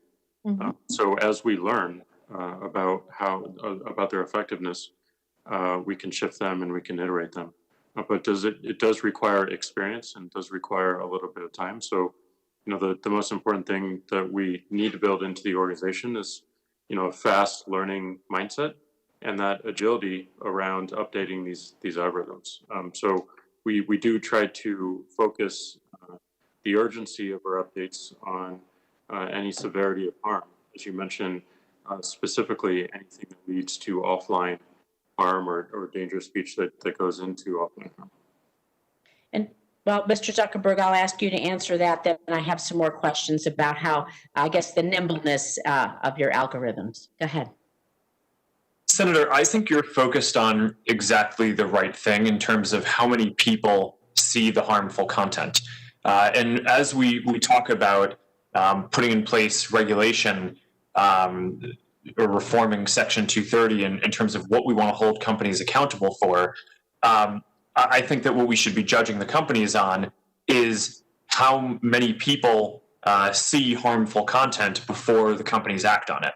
And I think being able to act on it quickly and being able to act on content that is potentially going viral or going to be seen by more people before it does see a lot of people, that it gets seen by a lot of people is critical. This is what we report in our quarterly transparency reports, or what percent of the content that a person sees is harmful in any of the categories of harm that we track. And we try to hold ourselves accountable for basically driving the prevalence of that harmful content down. And I think good content regulation here would create a standard like that across the whole industry. So I like what you said. Your recommendation algorithms need to learn to drive the prevalence of this harmful content down. So I have some other questions. I'm going to ask those, but I would like to see some of the information about how nimble you are on dropping down that prevalence when you do see it trending, when you do see an uptick, whether it's by bots, by human beings, whatever that is. We need to drive that prevalence down. And so can you talk a little bit maybe more specifically then on things you might be doing for anti-Semitism? We know that is white supremacy, the biggest domestic threat on the Homeland Security Committee. They have testified to this, the largest threat, of course, in our to our nation. And I want to be sure that this violence is not celebrated and amplified on your platforms. We'll have to have a brief answer to that. Senator, to whom are you addressing the question? Mr. Zuckerberg, well, To Mr. Zuckerberg. anyone, I only have, I think I'm the last one, but we only have just a few seconds. We can ask that. Sure, Senator. Thank you. I mean, there's a lot of nuance here, but in general, for each category of harmful content, whether it's terrorist propaganda or incitement of violence and hate speech, we have to build specific systems and specific AI systems. And one of the benefits of, I think, having transparency and transparency reports into how these companies are doing is that we have to report on a quarterly basis how effectively we're doing at finding those types of content. So you can hold us accountable for how nimble we are. Hate speech is one of the hardest things to train an AI system to get good at identifying because it is linguistically nuanced. We operate in 150 languages around the world.